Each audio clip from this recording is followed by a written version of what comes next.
Good morning, everyone, and welcome back. The course on bioethical issues at the beginning of human life in the program of the Masters of Bioethics at St. Thomas University. Beginning always with a small prayer. In the name of the Father, the Son, and the Holy Spirit. Come, Holy Spirit, fill the hearts of your faithful and enkindle in us the fire of your divine love. In the name of Christ our Lord. Amen. Okay. Short prayer this morning because we have a lot of material to cover. Before getting into today's lecture, any questions or comments from previous lectures? Anything in the program or elsewhere? So to put it in context, the first lectures of this course was to establish basically what we call the ontological status of the human embryo. Onto meaning being, right? Ontological status, who or what is the human embryo? And the conclusion from science, biology, from nature is that the human embryo is human, just like any embryo from any other species, and that that individual begins that individual life at fertilization, at conception, all right? And so the human embryo is a human being from conception.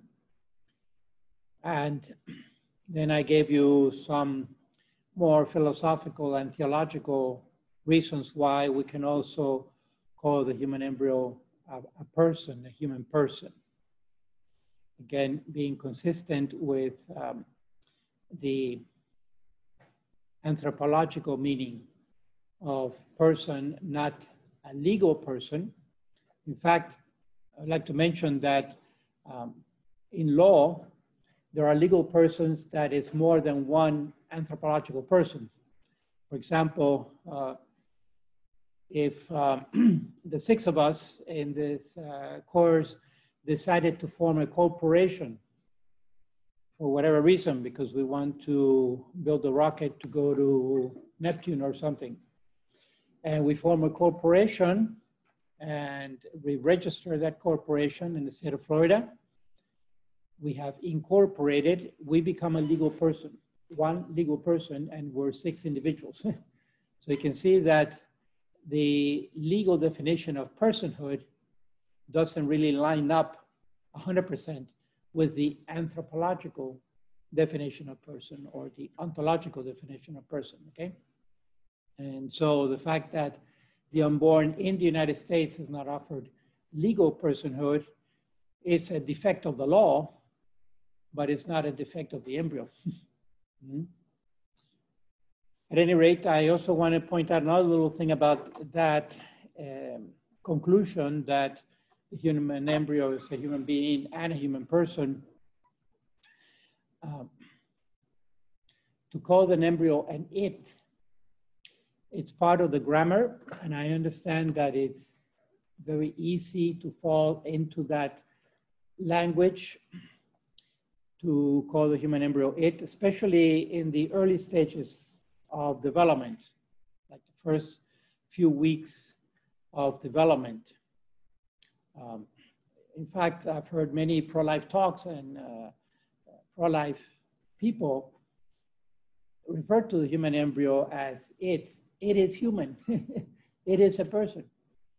But really, when we think about it, to be consistent with the reality that a human embryo is a person, the one thing that a human embryo can never be is an it, because it is a thing, right? For example, we talked about buildings as it. It is a new building. The School of Business is a new building, all right?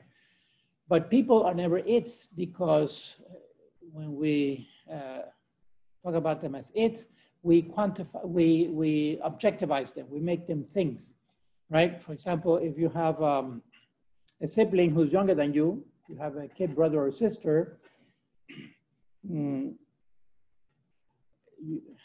don't really refer to your kid brother or sister as it, right?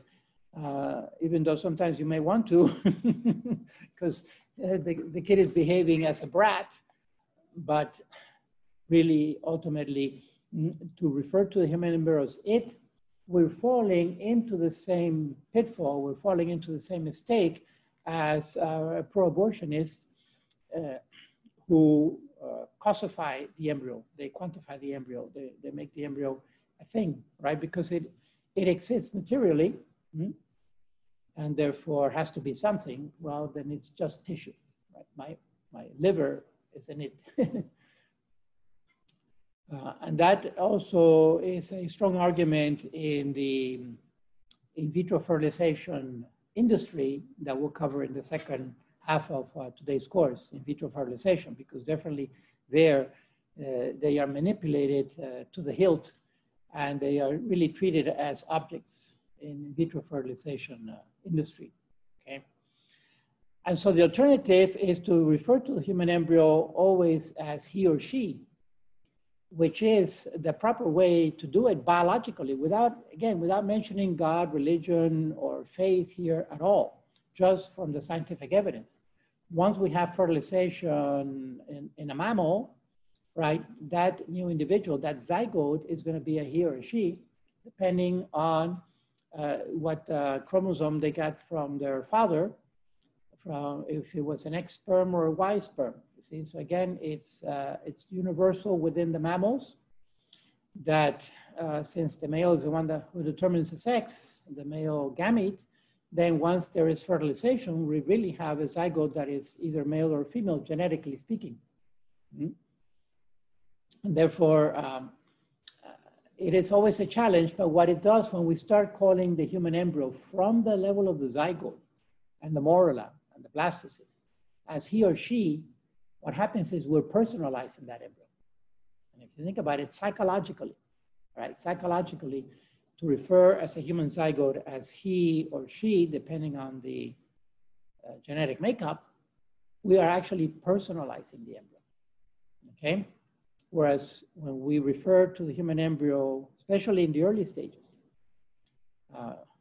as it, then we are depersonalizing the embryo.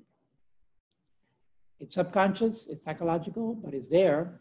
And I find that this would be one of the greatest contributions that the pro-life movement could make in the United States and throughout the world, is to be very conscious when we speak of the human embryo to refer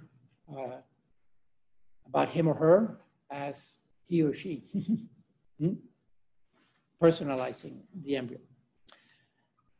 Okay, that's something that I had forgotten to mention last time, but put it in now.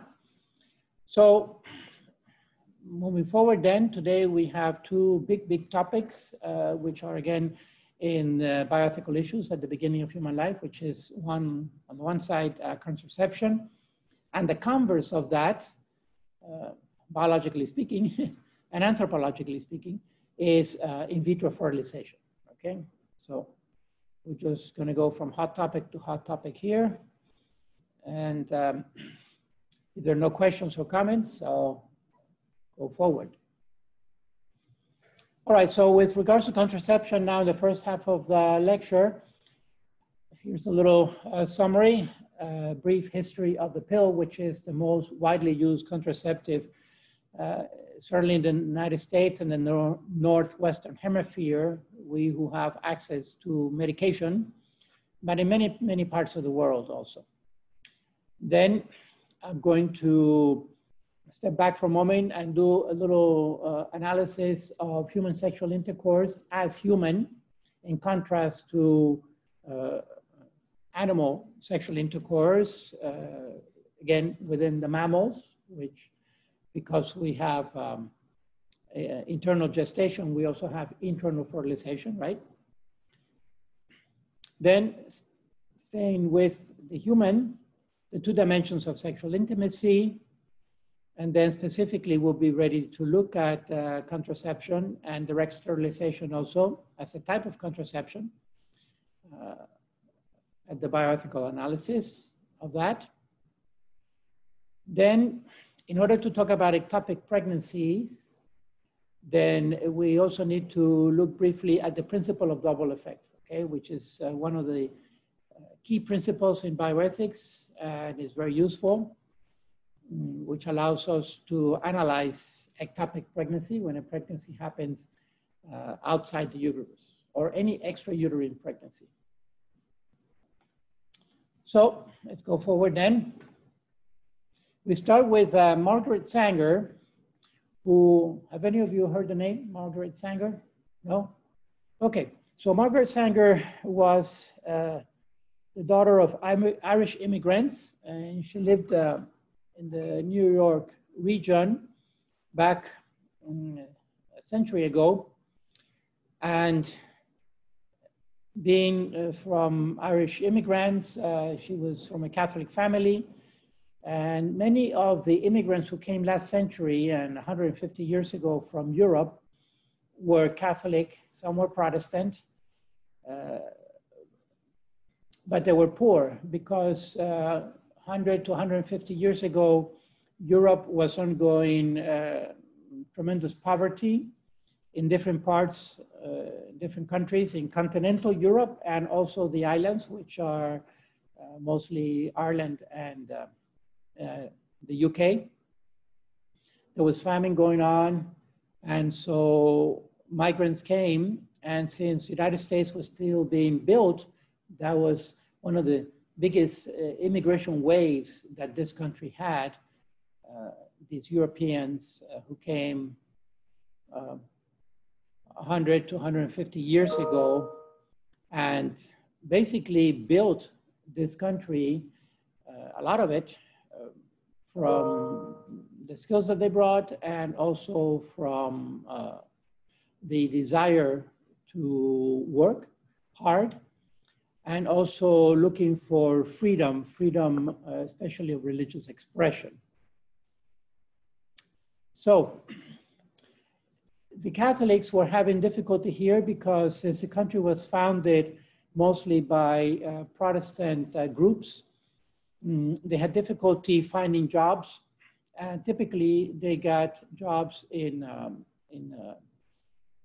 very ill health situations. For example, coal mines. Coal mines, especially in the New England area, that was the main migration that was coming in from Europe, was in the Northeast, in the most urbanized area of the East Coast. Whereas the Asian immigration was coming in from the West, of course, the West Coast, the real West Coast, California, Oregon, Washington, mostly California. And those people, by the way, the Asians that came from there, mostly Chinese, but other parts of Asia, worked in the railroads.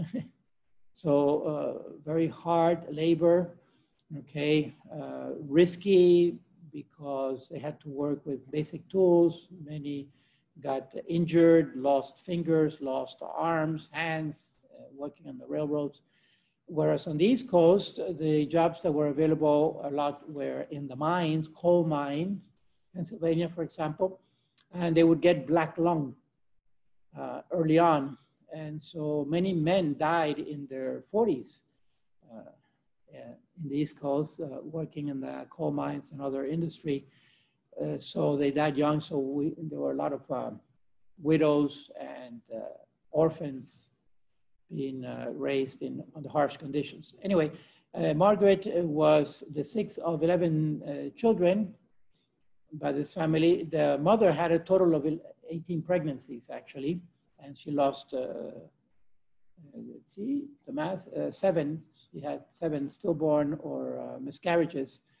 All this to point out that this mother basically spent most of her reproductive life pregnant, okay, the mother of Margaret Sanger. And so Margaret saw, and the father of Margaret was rather abusive also. And so she was raised in a family where there was a lot of abuse of women. And she wanted to do something for women. And she had to take care of a few of her siblings, also being in the middle there, the younger siblings. So the bottom line is that she went into nursing and became a nurse when she was 20 years old, which was at that time was quite remarkable. She also got involved in women's issues, for example, the right to vote, which was not available back then for women and so forth. You've heard of the women suffragists, right? The suffragist movement was for the right to vote. A little aside, I just read in the BBC World News this morning, briefly, I just go over the headlines there in the morning, that Switzerland, which we certainly consider a very progressive country throughout the whole world, the women only started voting about 50 years ago in Switzerland. So to put it in perspective, okay? At any rate, in the early 1900s, also there was this eugenics movement, which again started in Europe, mostly in Germany, with the infamous rise of the Third Reich between the First and the Second World War. Its leader, of course, being Adolf Hitler. And basically, it was a movement to purify the human race, right? Purify the human race. And it was a whole ideological thing that eventually led to the Second World War.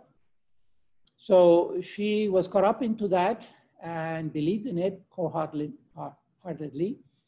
And you can look it up online because these things are now published. She became a eugenicist eventually and really thought that some races did not have a right to reproduce because they would be contaminating the human population, okay?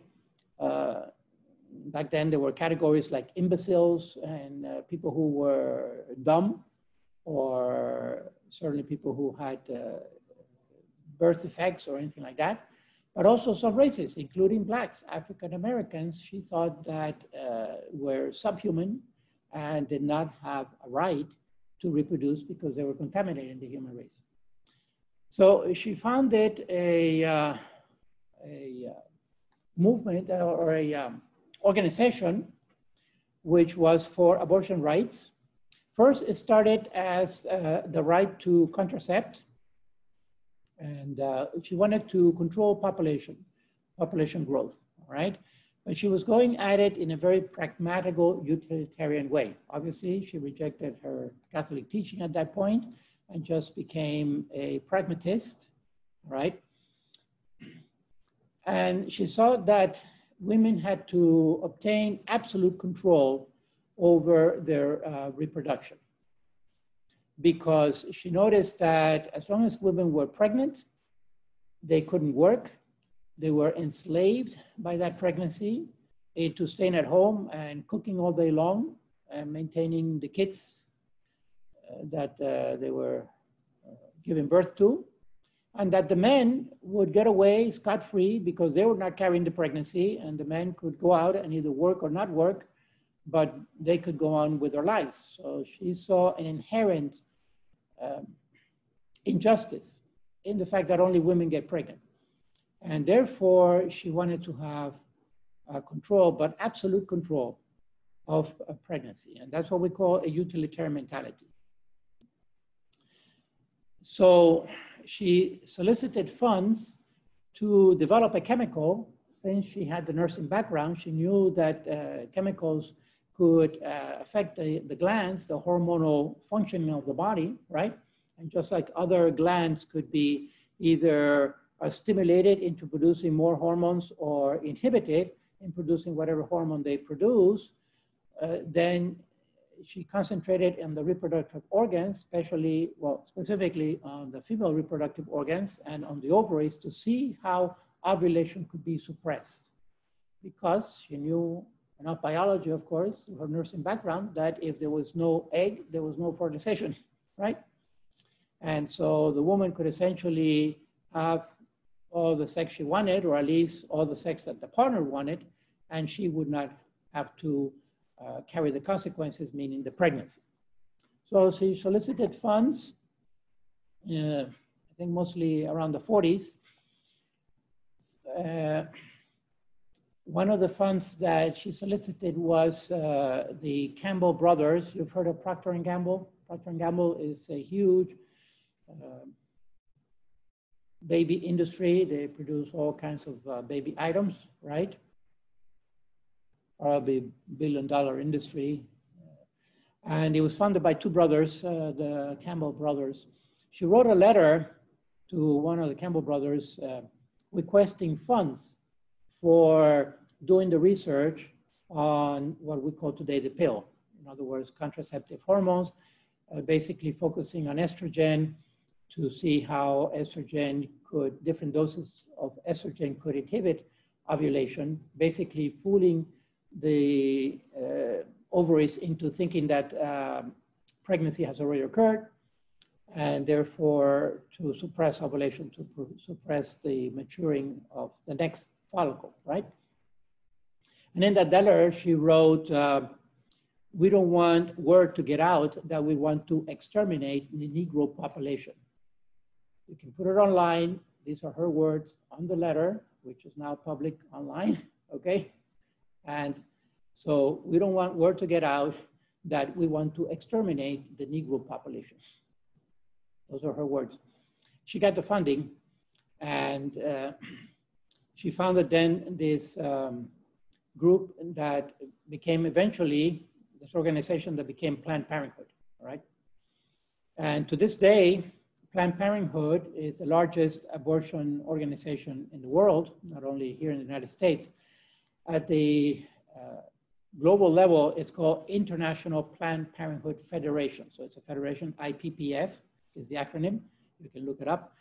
And they have, of course, abortion clinics throughout the whole world, but that's the mentality. To this day, the abortion clinics are put mostly in poor neighborhoods in the United States. Most of the Planned Parenthood clinics, abortion clinics, are in Black neighborhoods or Hispanic neighborhoods, in poor neighborhoods, to continue with the mentality of trying to prevent those people from increasing in the population. Give a couple of statistics, because I lived in Philadelphia for some time. In Philadelphia, approximately 50% of Black pregnancies end up in abortion. 50%, half, all right? Procured abortions. I'm not talking about spontaneous, procured abortions. I remember another statistic when President Obama was running for presidency.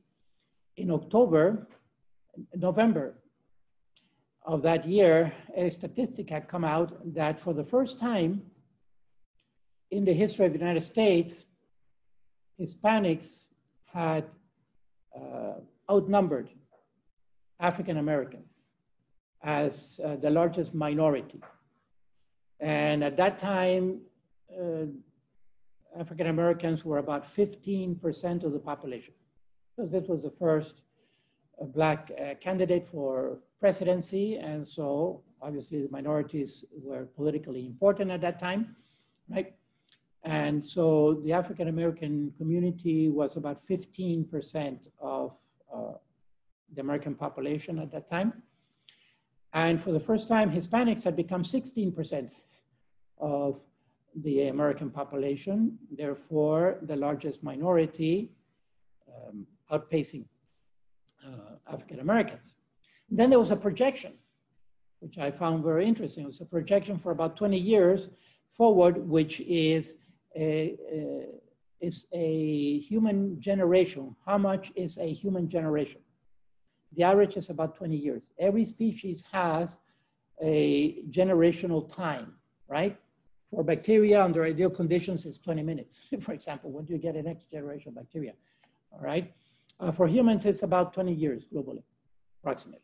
So that's considered on average, every 20 years, most women have their children in the human population worldwide.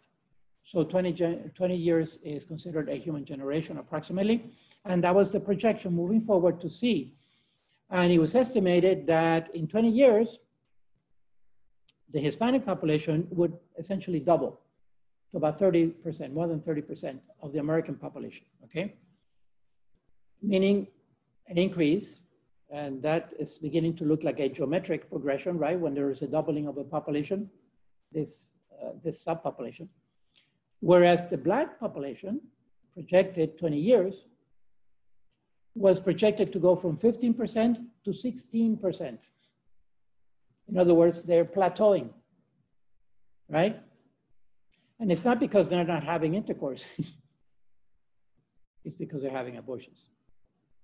And so that is so tragic that her mindset, the eugenist mindset, set in, which came from continental Europe. This eugenics movement gave rise to Nazi Germany, and over there led to a Second World War. Okay. Anyway, it's in the ethos, the cultural ethics of the time. This is stuff that you can look up online, not making up any of it, but the numbers are there. So let's look at the pill specifically. The idea was for women to have absolute control over their bodies by taking this pill. And so she was able to hire two scientists. One was a biochemist, Gregory Pincus, and the other one was a medical doctor, John Rock, who, by the way, John Rock was a Catholic, was a practicing Catholic, daily communicant. In Philadelphia, he had one of the most successful fertility clinics in Philadelphia at that time, all right? So he was very successful in getting women who were having difficulty getting them pregnant.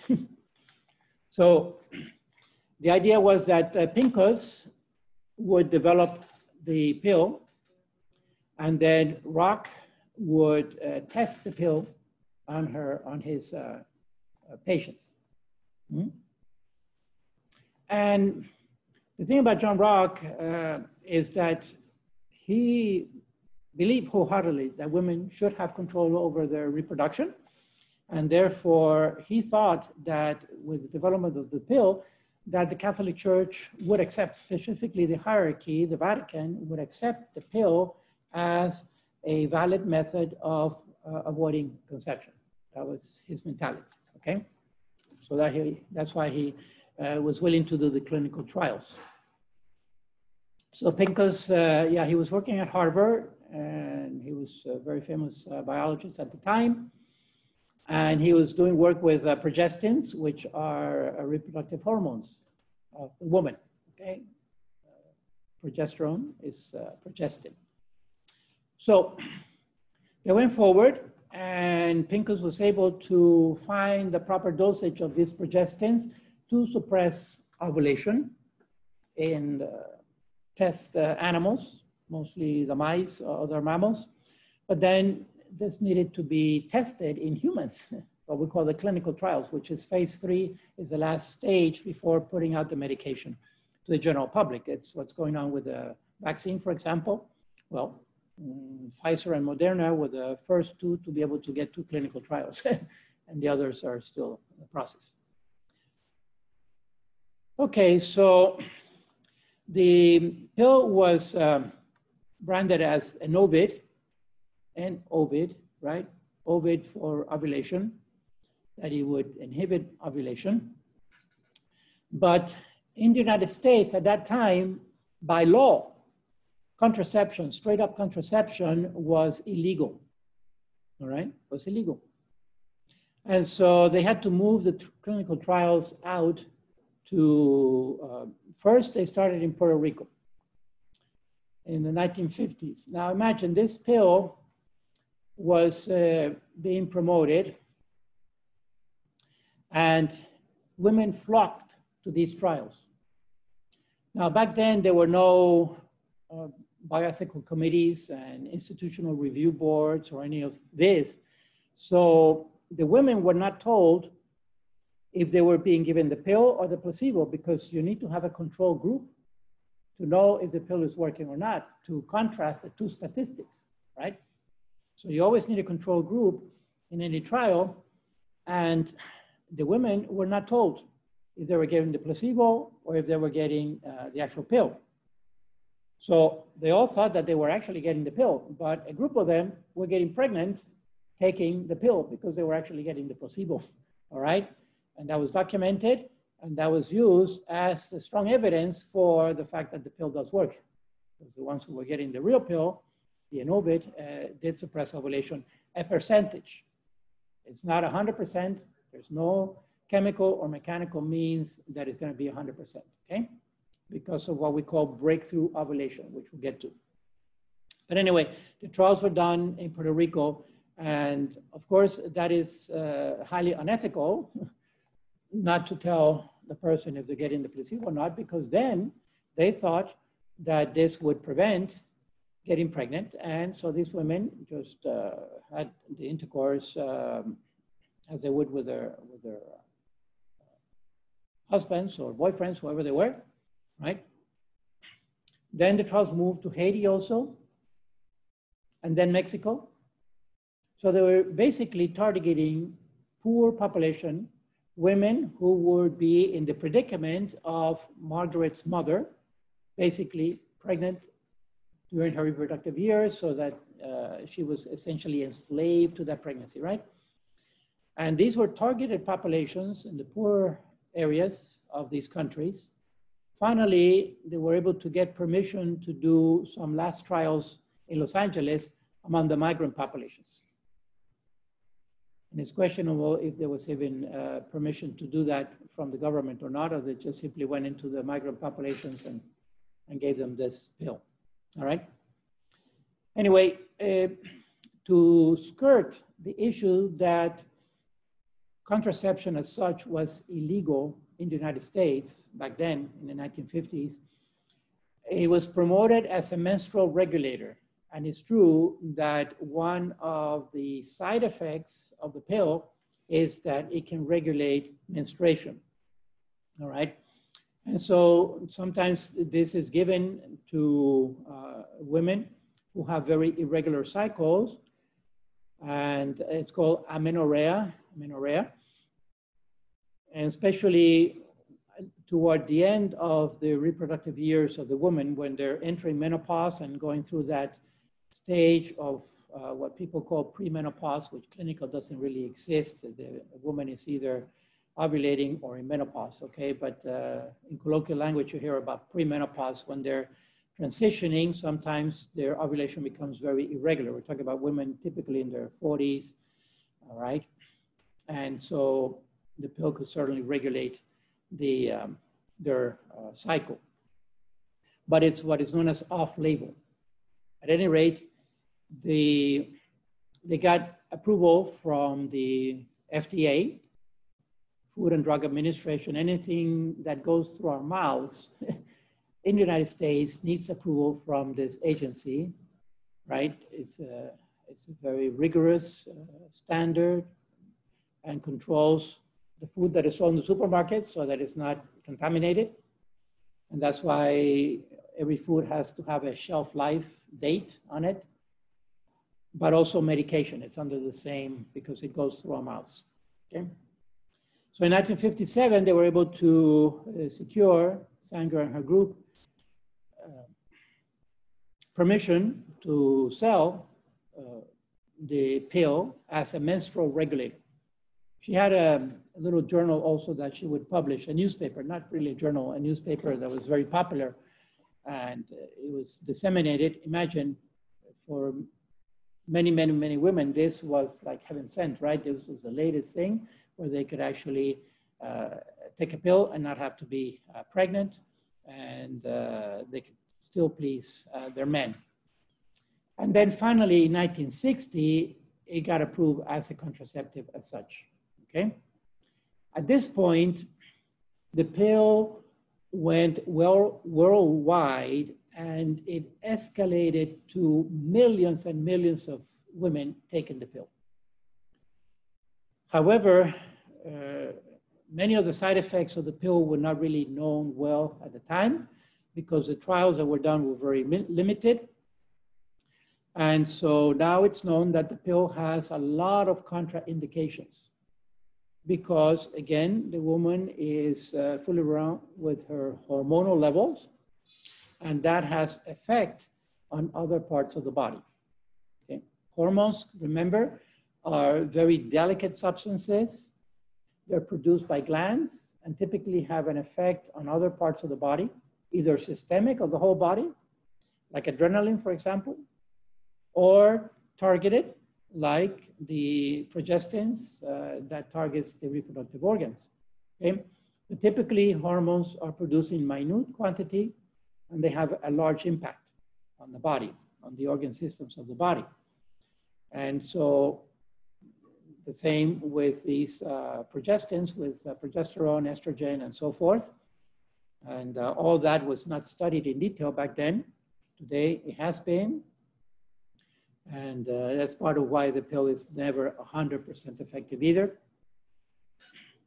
because the body still wants to do what it's programmed to do naturally, okay?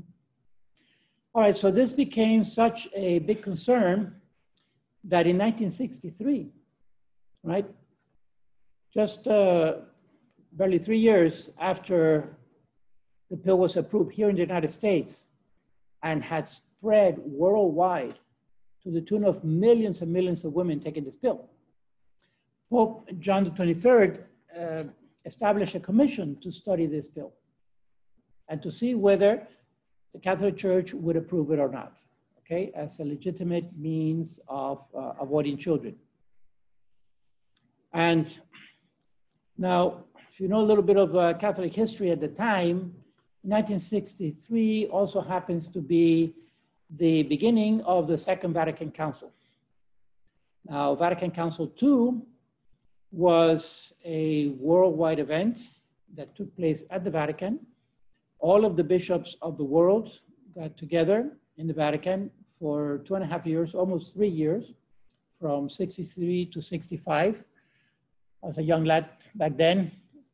Let me see, I was 10, 12 years old, more or less. And I remember the news that was going on. Over 3,000 bishops gathered in Rome for 2.5 years. They would take turns, of course, because they couldn't leave all of the dioceses of the world without bishops, right? But it was a very exciting time in the Catholic Church in the 60s, in the sense that it was a renewal of the church. It was an updating of the church.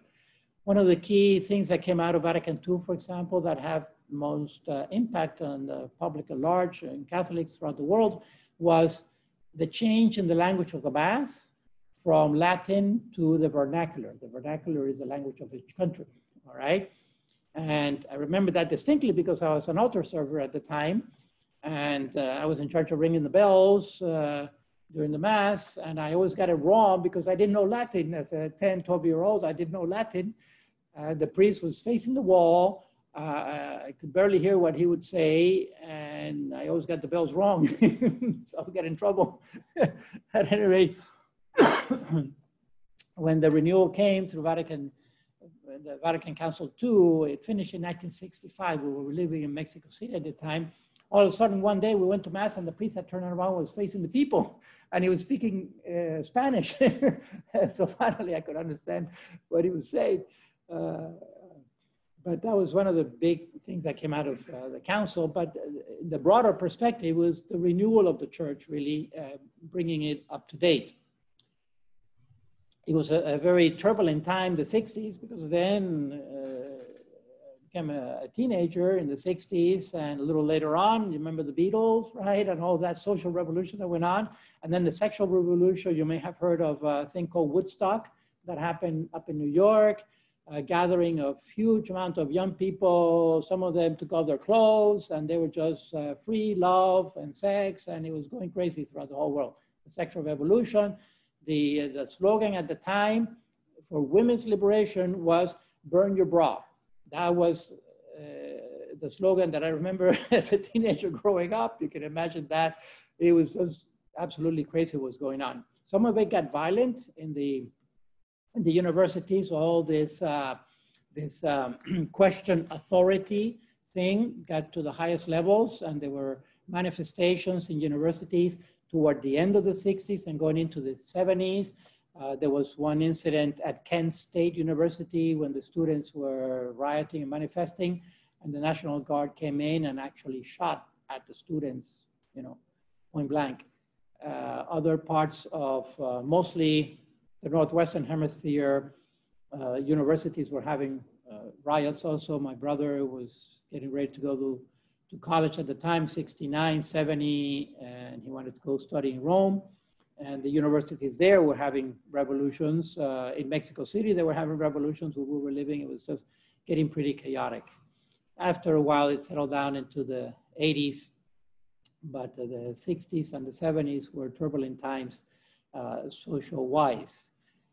Anyway, all this to put it in context, because this commission was designed by Pope John the 23rd, so that the Vatican Council, which there have been 21 councils in the history of the Catholic Church in 2,000 years, okay?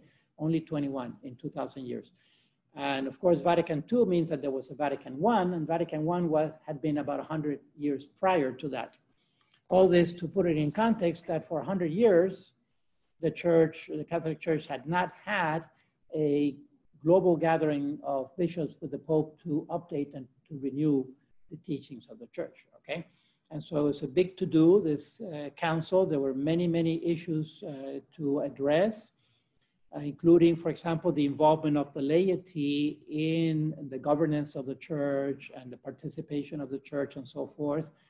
And so Pope John did not want the council to be sequestered by the issue of contraception, because it would have been tragic if those 2.5 years were spent by 3,000 bishops discerning whether or not to approve the contraceptive pill, because there were much broader, larger issues to address at the council, which would impact all peoples, not just women in the reproductive years, okay?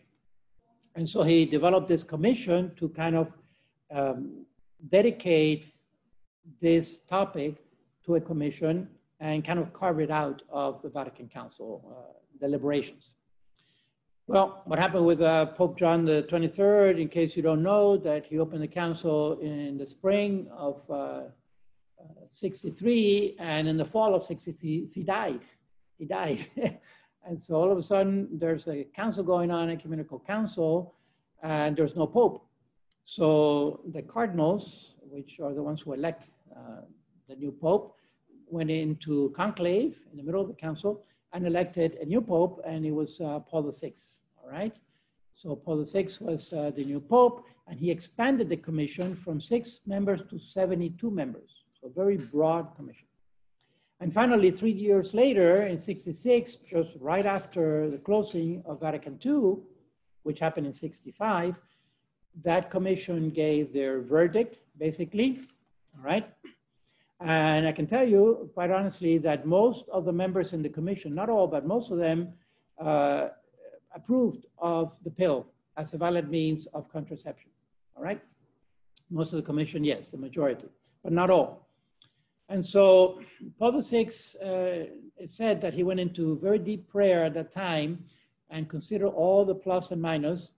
And finally, in that prayer and discernment, he realized, and it was truly like an inspiration of the Holy Spirit, that there was something wrong about this contraceptive pill, anthropologically speaking, that it is against the very human nature of women, all right? And the actual sexual intercourse as human, not as an animal act of generating offspring, of reproduction, but actually at the human level of procreation.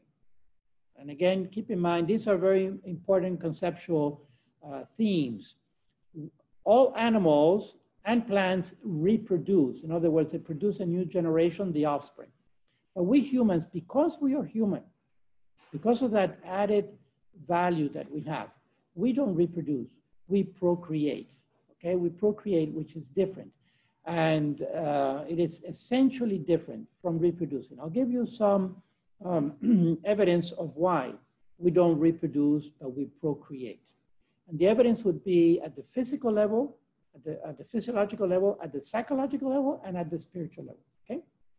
All right, so Paul VI goes into this deep prayer and discernment, and he discovers that really what contraception is doing is separating these two dimensions of human sexual procreation, okay?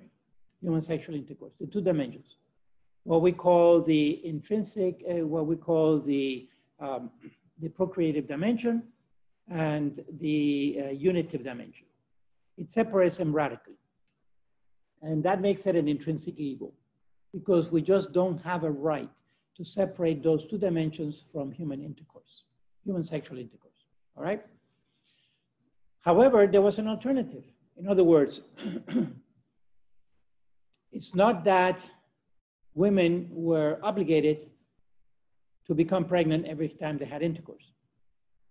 For serious reasons, okay, for serious reasons, for valid reasons, a couple could avoid having children at a particular time in their marriage and have intercourse legitimately, seeking to avoid children, all right?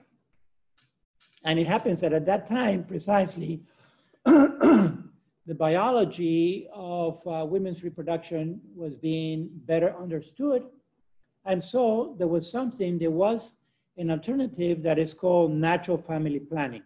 In other words, there's a natural way for women to avoid pregnancy that is not menstruation, is not the rhythm, but rather is based on the woman's ovulation. In other words, for the woman to become familiar with her reproductive cycle to the point where she actually can determine, excuse me, when she's ovulating.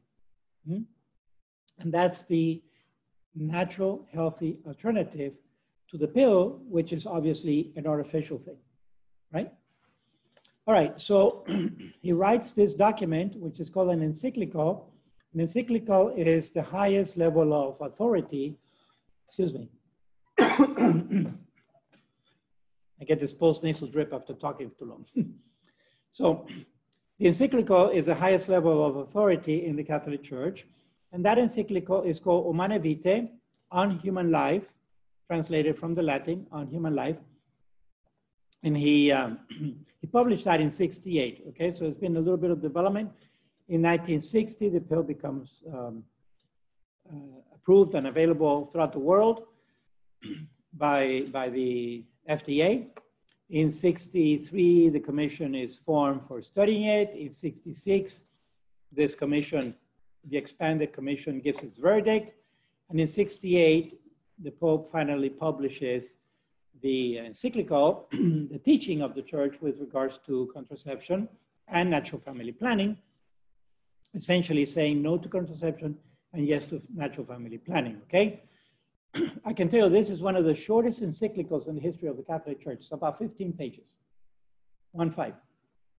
Now, you would ask Catholics throughout the world, especially couples, right? If they have an opinion about contraception and the teaching of the church with regards to contraception. And most couples to this day have an opinion. Now, we are 60 years away, 70 years away from when this thing was published. And most Catholic couples have an opinion about contraception and the teaching of the church. And basically they say yes to contraception and no to the teaching of the church. And then the follow-up question that I ask is, well, have you read Humanae Vitae? And they say, what? So obviously they haven't read it. So everybody has an opinion about contraception, but not everyone has read the actual document, okay? That talks about contraception and the alternative of FP and so forth. In fact, the vast majority of Catholic couples have not read the 15 little pages.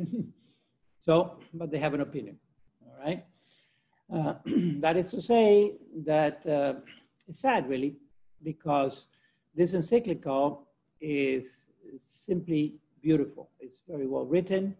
It gives, in a summary way, all of the arguments of why this is an error, a grave error in the progress of medicine in humanity.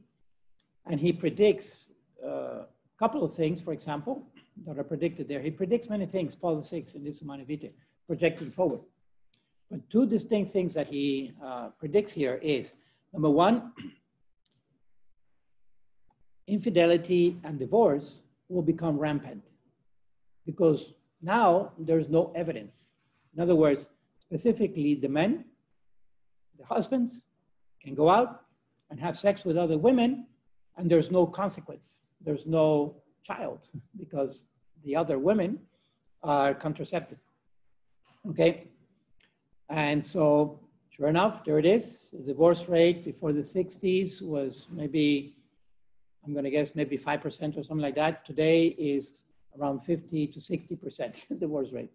And the main reason for divorce in the United States to this day is infidelity. It's infidelity, okay? So that's one thing that he predicted in that encyclical way before it was happening.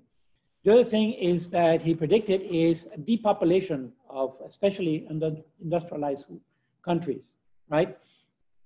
The more advanced, technologically advanced countries in the world, which typically are the ones that are going to have access to the pill, are going to depopulate. And they're going to depopulate to the point that it's going to destabilize society and the economy and even politics. It will have many, many negative, adverse social impact. We're seeing that in Europe and in part in the United States also. We're seeing it in Europe in that a number of countries already have stopped having children for decades now. So what happens, the population becomes older.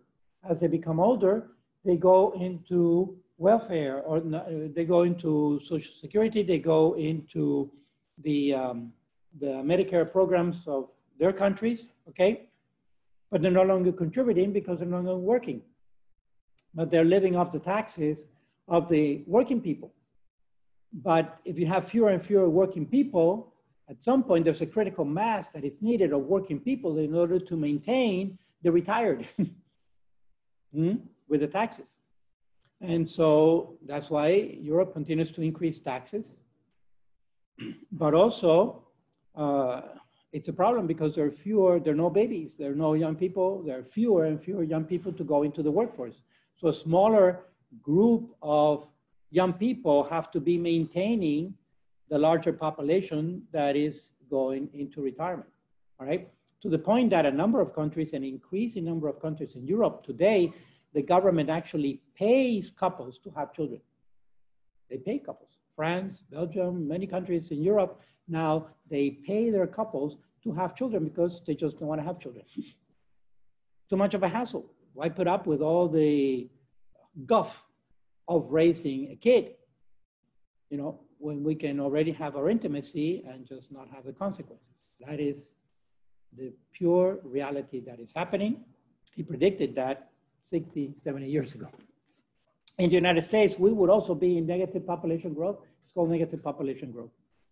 If it were not for the immigrant population, precisely the Hispanics and the Asians who still value having children. If it were not from the immigrant population in this country, if you exclude those subgroups, the United States would also be in negative population growth, all right? So these are things that have an impact on the workforce and on the economy of countries. So more and more, we need to depend on guest labor, right? All right, so that's the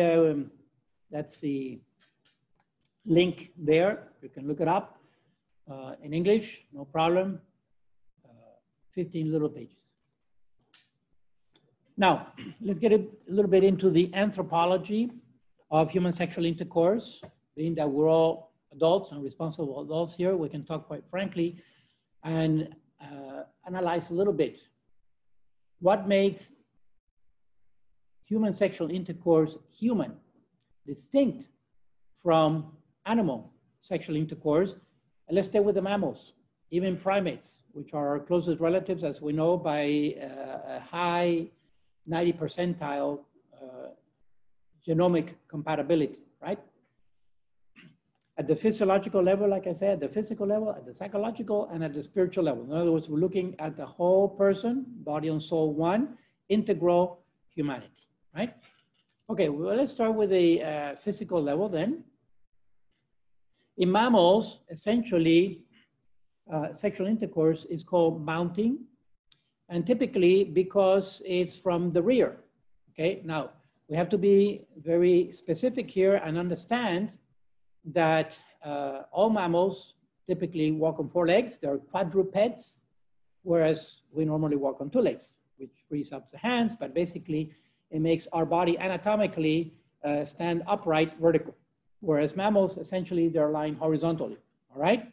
And so the natural anatomical position for sexual intercourse in mammals is mounting, in other words, from the rear, but we have to be very clear here that it's not anal sex, okay? That it's not anal sex.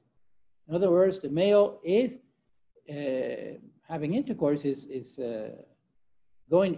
penetrating the female reproductive tract. In other words, the female reproductive tract in quadrupeds essentially lies horizontally along the axis of the body. All right, that's the normal, natural, standard intercourse in mammals. What does that mean? And many other animals too, for example, insects, etc. It means that it's not face to face, okay? It's not face to face. And so that is one characteristic that is unique to human sexual intercourse. It's actually face to face. Now, pick up a little bit on what I said about prosopon in the previous class. It personalizes because face to face is the prosopon, is the face. In other words, it personalizes. When a male zebra is mounting a female zebra, he couldn't care less who that female zebra is. All he needs is for that female zebra to be ovulating. In fact, the typical situation in mammals is the herd. And the herd is made up by typically one alpha male and many females. You know, it's equivalent to the harem. And so all the male cares about is that the female is ovulating at that time.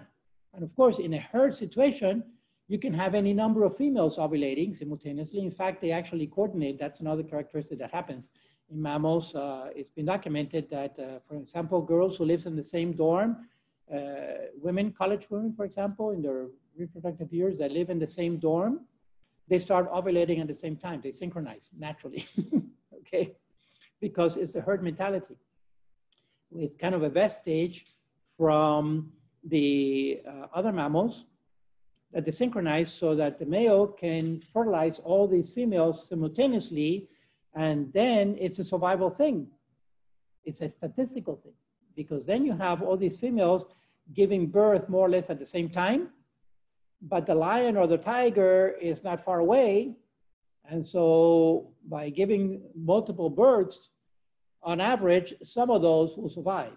And which are going to survive? Some of those offspring, some of those babies are going to survive, on average, the strongest ones, right? So it's a selection thing, you see?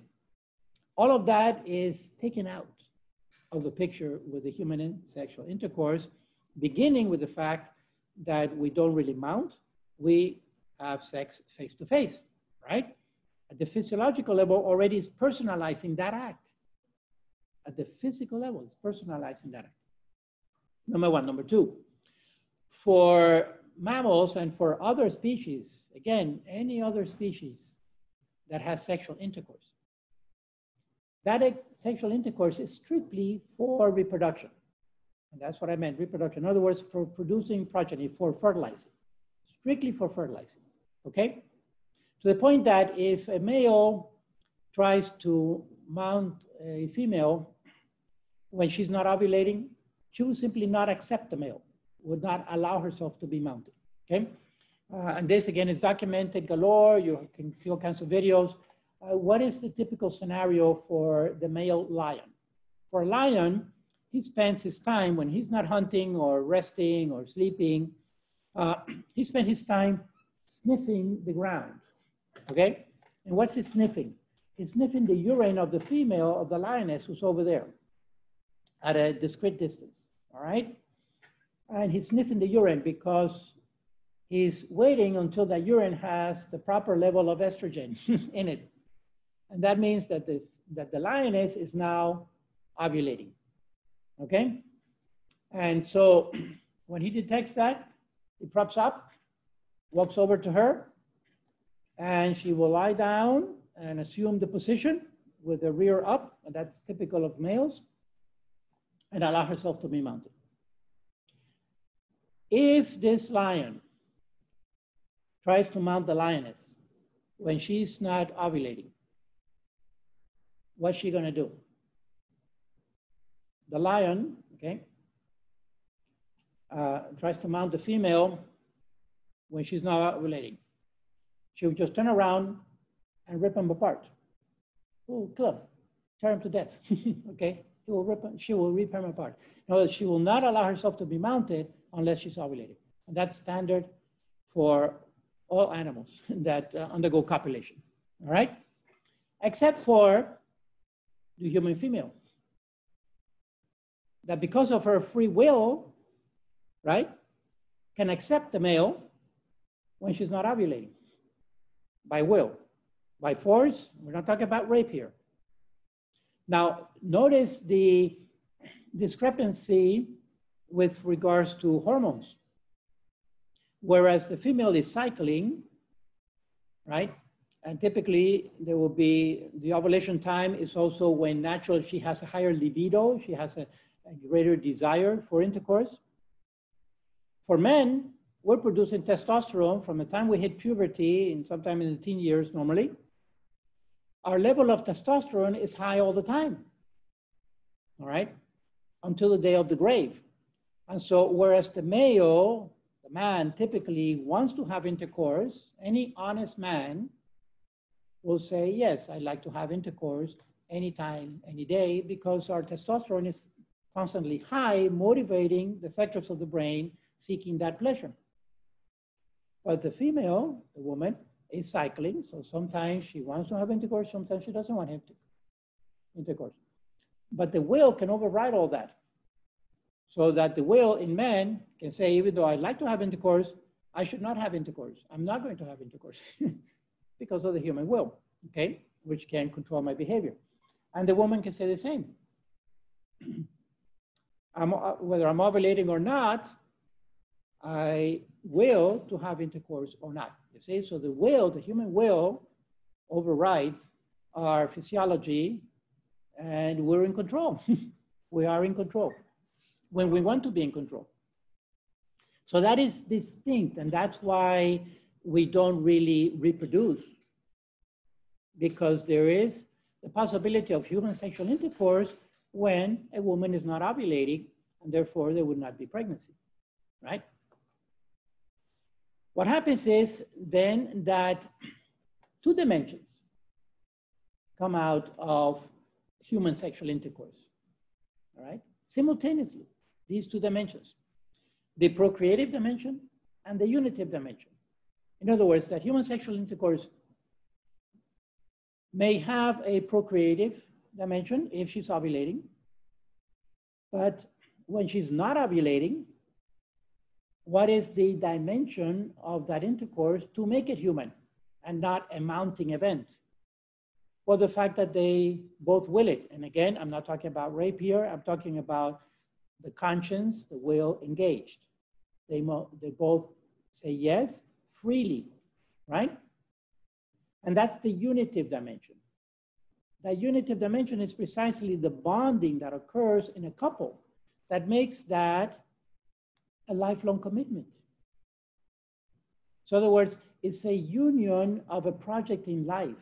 It's a lifelong project together. It's not just, okay, I mount this woman and then I move to the next one and mount her and keep going, all right? So that's what animals do. If we want then, another way of framing it, if we want sexual intercourse to not be like an animal sexual intercourse, but to be truly and fully human, we have to engage also the will on both parts. Okay? And so that gets us to the psychological level and also the spiritual level, because it's this forming this life project together. is desiring to stay together. You also think about it, again, with our mind's eye, right? We can conceive that there's nothing more intimate that a human being can do or that a couple can do together than to have sex together. I mean, what can be more intimate than that? Having dinner, going to the movies, you tell me, studying together, I don't know. What can be more intimate? Sorry? Prayer, yes. And in fact, that's what I tell couples who are preparing for marriage. I tell them, okay, you want to have intercourse, you can have all the intercourse you want, but have a spiritual intercourse. In other words, go to mass together, receive communion together, and at the end of the day, kiss on the cheek, good night, honey, see you tomorrow. All right, so in other words, the spiritual intercourse, the union of souls, so that it's not just a union of bodies. If we agree that we are truly human by body and soul, one, right? That substantial unity of body and soul, which allows us for intellect and the will and so forth, then it's also a union of souls, not just a union of bodies. And that's what makes it human. But even if we fall back to the psychological level, at the psychological level, which is kind of in between the physical and the spiritual, right? At the psychological level, without having to introduce yet any discourse about God or faith or religion or beliefs. What happens when a couple, when one of the two in the couple, either him or her, you know, there's a stereotype that typically he's the one who's unfaithful. I'm talking about, it could be a married couple or it could be a boyfriend-girlfriend situation. One of them has intercourse with a third party, okay? So there's an infidelity. Whether they're engaged, they're going out, or they're actually married. But there's an infidelity. And of course, it's equal opportunity because she can be as unfaithful as he can, right? In today's world. In part, in great part, precisely because of the pill. There's that infidelity. And then the other one finds out. Is the other one going to say, oh, wow, I'm so glad you had that infidelity. How was it? Absolutely not. There's a deep sense of betrayal. Horrible. And the person who has been betrayed, all right, has not suffered anything physical, has not suffered any physical damage, has been untouched.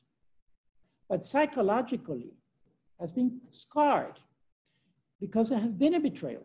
Because the expectation is that when a human couple has intercourse, there's a commitment there. It's not just amounting, having fun and keep on going. No, there's the expectation of a commitment. It's like, I gave myself to me, now you owe me, right? And typically, again, it's on the woman's side because she's the one who's receiving the man. And again, because it's much easier for the man to get away with the infidelity as opposed to the woman. But that's the dynamics. And so why is there that natural, normal sense of betrayal when there's an infidelity? If it was just strictly reproduction or pleasure, there should be no consequence, but there is. I'm talking about normal people, okay? Normal people, a normal couple, whether they're married or not, will feel a deep sense of betrayal if there's an infidelity. That's a normal couple. Why? Because even at the psychological level, there's an expectation of a commitment, right? Of a fidelity. And so drawing on that, we can take it to the ultimate level, which is the spiritual level, the spiritual intimacy.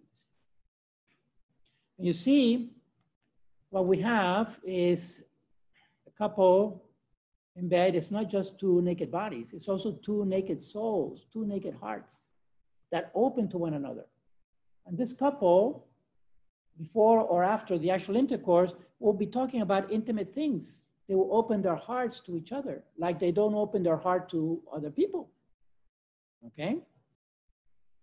And so it begins to form that bond, that lifelong union that is expected to endure through the years. through the thick and thin. And that's why it's so beautifully synthesized in the vows, the marriage vow. In good times and in bad, in sickness and in health, to love and honor you all the days of my life. And it's mutual, and that's what makes the vow. Okay? Whether it's done in church or not. In good times and in bad, in sickness and in health, to love and honor you all the days of my life. It's a commitment. And that's why there is the unitive significance and the procreative significance of human sexual intercourse. Okay? These two dimensions really are meant to be together. They're meant to be together. And that's why we talk about procreation instead of reproduction. Because we procreate, we participate in the creative activity of God. Right? We participate in the creative activity of God. And if you think about it, because we are the only ones that have this transcendent soul that I talked about last time, we are basically providing the matter. The couple, the married couple, or even the unmarried couple having a child, getting pregnant, right, are providing the matter for God to grant the form, which is the soul, to that matter. The matter is going to be a human zygote, right? In other words, that it has the genetics capable of developing as a human being. And God says, oh, zygote, human, soul, right? And that's why we co-create, we're co-creators with God. And that's why the procreative thing, right? The words have meaning and words are important because they portray, they convey a meaning. And sometimes the meaning is very deep. Procreation means that we participate in the creative activity of God, right?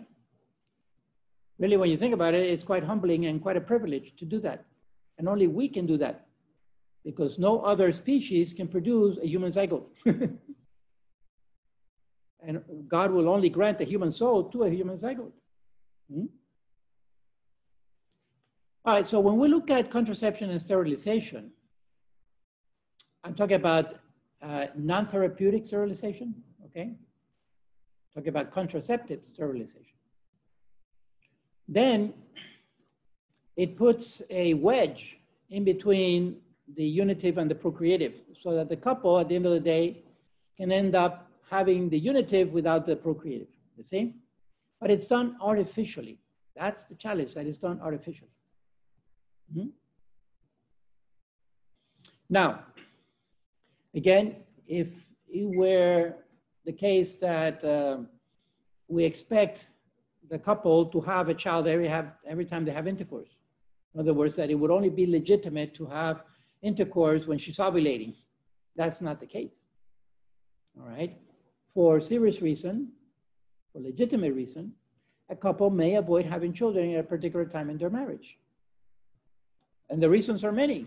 The typical reason is finances. You know, they don't have enough money, they're still young, they're developing their careers, etc. Maybe they're still both in graduate school, studying medicine, whatever.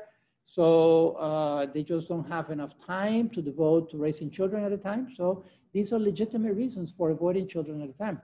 It's in the how. So we need to justify the what, right? Why avoid children, but then how to avoid them. Which, like I'm saying, natural family planning is the how. We'll have a whole lecture based on natural family planning in detail, but for now, another reason could be relocation. I read one time years ago that the average family in the United States relocates how often? I'm talking about from one city to another, from one state to another, totally relocate, uproot, and move to another place. On average, every 5 to 6 years.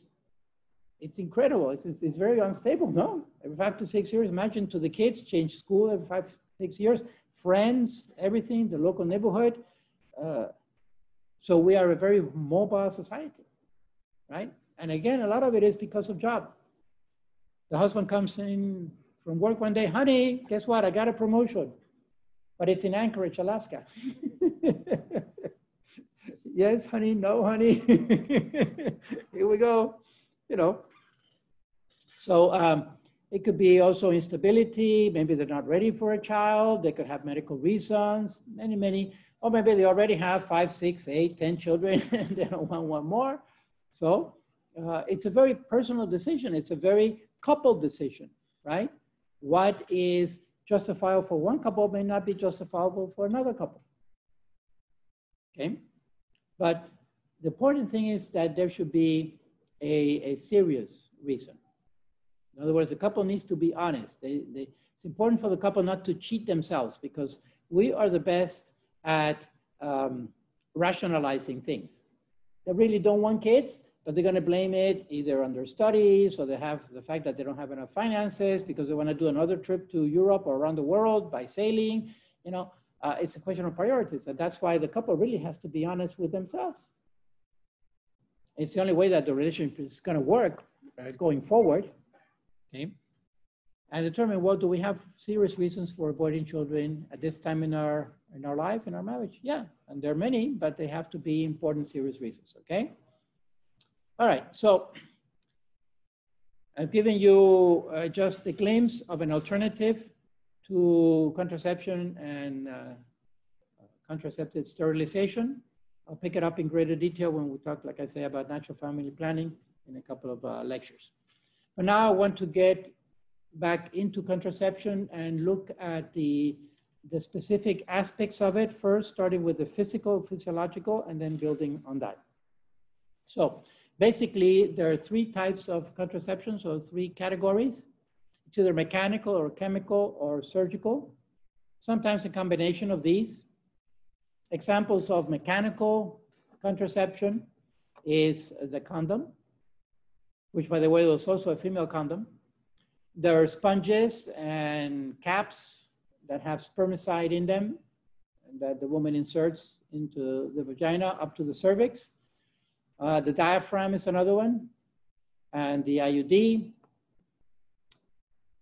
These are mostly mechanical. Chemical, in other words, they're preventing physically the sperm from reaching the egg. All right? You can think of it that way. Chemical contraceptives typically are hormones. They're going to affect the cycle. And again, typically it's on the woman to suppress her ovulation. Estrogens, injectable doses, sometimes is a daily pill. Sometimes can be a dosage that's injected subdermally. It can last several months, years. There's also a patch that can last several years. They're not that effective. They're not as effective. The most effective of them all is the pill on a daily basis, up to about 99%, depending on the manufacturer. Surgical, of course, this is a surgical intervention. Vasectomy is cutting the vas deferens, the tubes, so that the man produces sperm in testicles, but it's not so, but it doesn't reach the glands for semen, so that the semen doesn't have sperm, all right? And he ejaculates and everything else, but there's no sperm. So that's a vasectomy.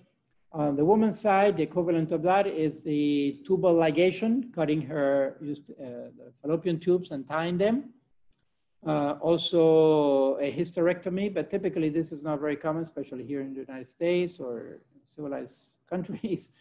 This is more like a side effect of, or a secondary effect of some kind of illness, and the woman underwent a hysterectomy. But in effect, a hysterectomy sterilizes the woman in practice, okay? Now, what I want to say about these surgical procedures is that in theory, they are reversible, theoretically.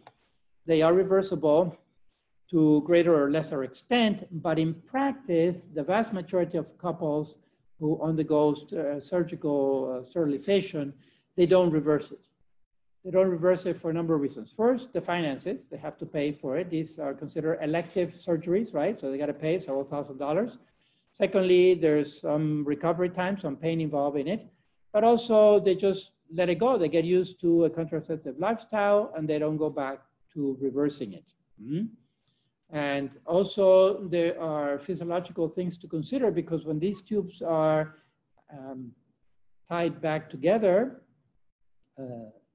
sealed back together, It's called the process anastomosis. There has to be sewn. Imagine the tiny little needles that are used, curved like this, and those little tubes, which are tiny to begin with, have to be tied together, either the vas deferens in the man or the tubes, the fallopian tubes in the woman. On the inside of the tube, it can leave a little bit of scarring. And even if it's microscopic, what's going through there? Well, microscopic cells, especially the egg, and the egg could get stuck on that scar on the inside and cause an ectopic pregnancy, precisely, which is highly dangerous for the mother, all right? It's life-threatening if it progresses, because an ectopic pregnancy means that an embryo is growing in the fallopian tube. The tube is not designed to sustain an embryo, and when that embryo starts growing physically, it will explode the tube and the woman will go into a massive hemorrhage and typically die, so it's life-threatening.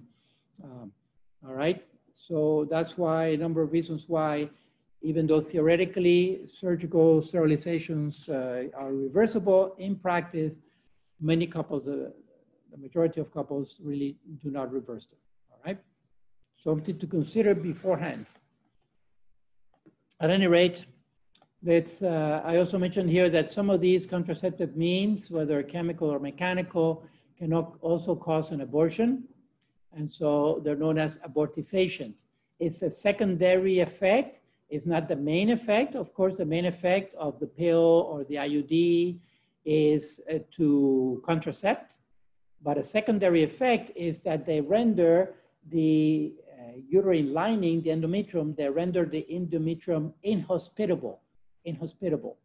All right? In other words, the endometrium thins out and loses its sponginess because the body has been fooled into thinking it's pregnant, and therefore ovulation has been suppressed. But then there is this thing called breakthrough ovulation, where a woman, even on the pill or the IUD, will ovulate in spite of the contraception.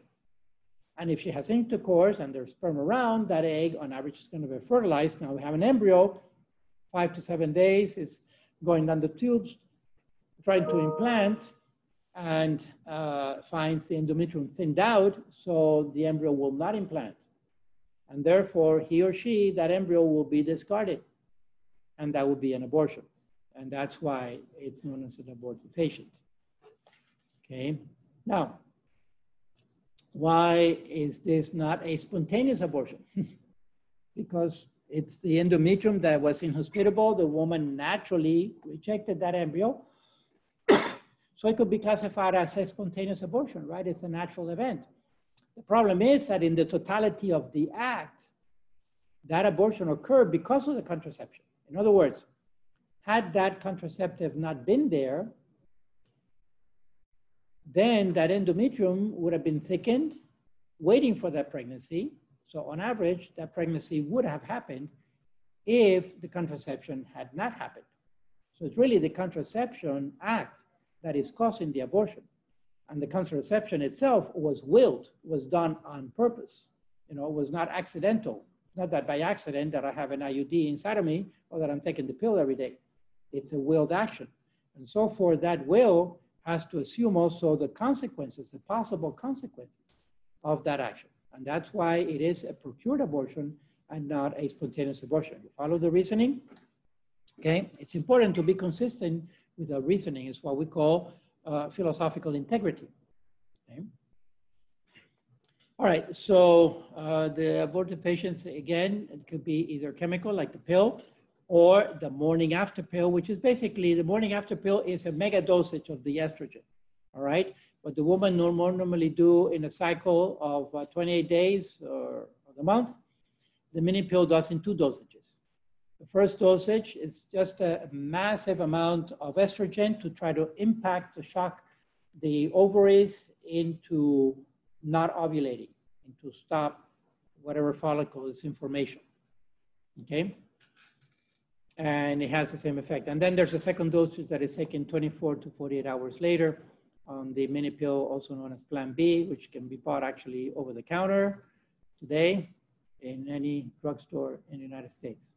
Or the IUD, which by touching, it's also known as a copper T, right? Because copper, for some reason, has that effect, has a sterilizing effect in the woman's body.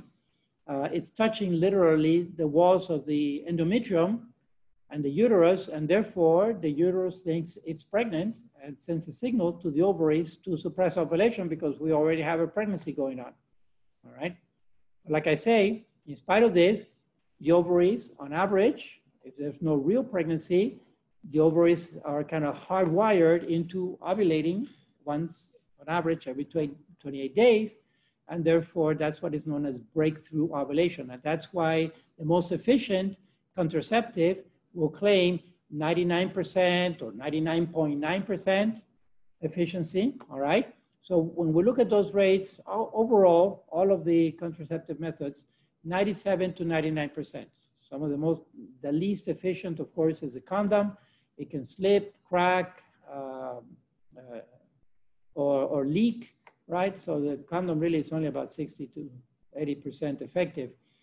But even the highest, let's take 99% effective. What does that mean? It means that 1 out of 100 women who are taking the pill every day will get pregnant, okay? That's what the 99% means. 1 out of 100. Now, bump that up to, we are about 330 million, no, but okay, let's say it's only the adults. Little quick arithmetic here. Adult human population.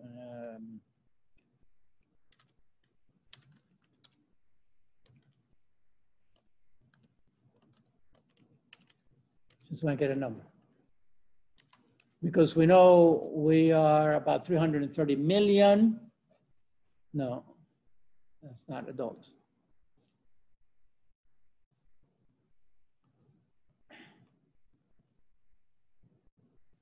That's the total US population. I want the adults. Okay, well, we can look at this. Under 18 is 1/3, 1/4, right? So about 3/4 of 330. Let's make the math simple. Let's say it's 300. Round it down, 300. 3/4 of 300. Multiply that by 3/4. It's actually half and a quarter. So half is 150, and half of that is 75, plus 150 is 235, right? 150. 225. Okay, so 220, let's round it off again. Keep the low numbers. Let's give it the benefit of the doubt. Let's say it's 200 globally. 200 adults in the United States right now, right? And we know half of those are women and the other half are men, approximately. 49 point some percent and 51%, etc. Okay, so half and half. So half of 200, 100 million. 100 million women in reproductive age today in the United States, approximately, very rounded numbers. So 1%, what is 1% of 100 million? Is 1 million. So if every woman in the United States were on the pill, okay, 1 million of those women are getting pregnant while being on the pill. That's pretty significant. That's pretty powerful. Okay. While on the pill. And therefore, yeah, 73% is, oh, there it is. Anyway, you get my point. No contraceptive is going to be 100%. The only 100% contraceptive is no sex, right?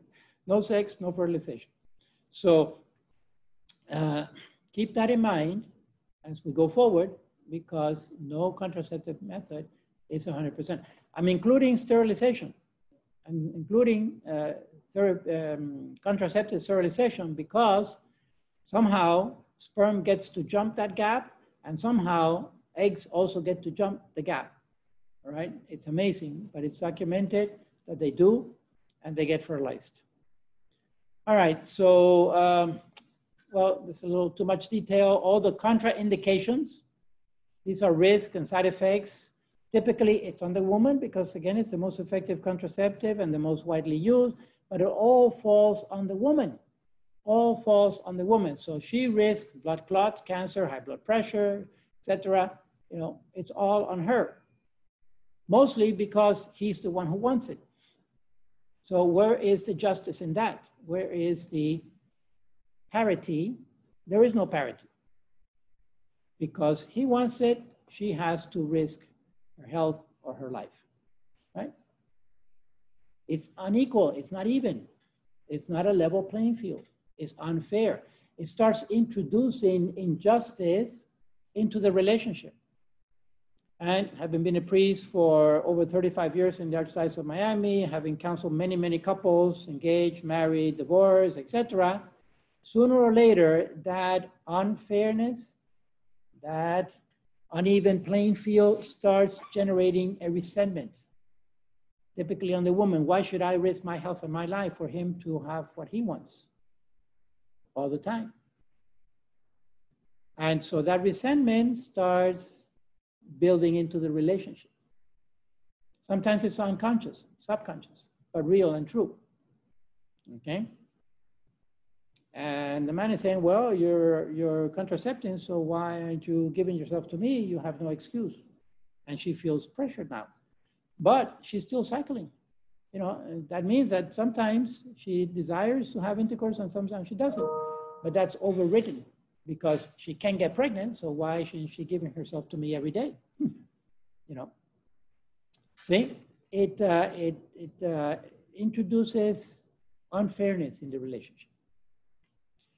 At the end of the day, what happens is that the pill causes a separation between the unitive and the procreative dimension, but it's an artificial separation. It's not natural, all right?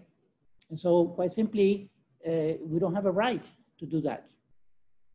This is a human act that is the most intimate act that a couple can get engaged in, and therefore it should be on level ground, on parity, on both, that both make that decision willingly and freely.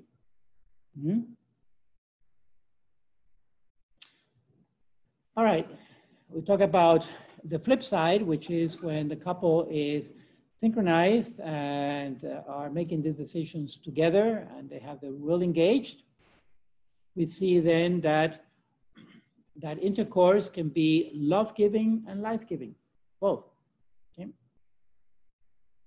Again, I want to emphasize that it doesn't mean that the woman has to have a pregnancy every time they have intercourse, like, for example, Margaret's mother and many other women of the time that led to so much injustice and unfairness. No, because there is an alternative. And the alternative is natural family planning, which is not artificial. It's respectful of the woman's cycling. See, that's what NFP does. One of the greatest advantages of NFP, it respects the cycling of the woman.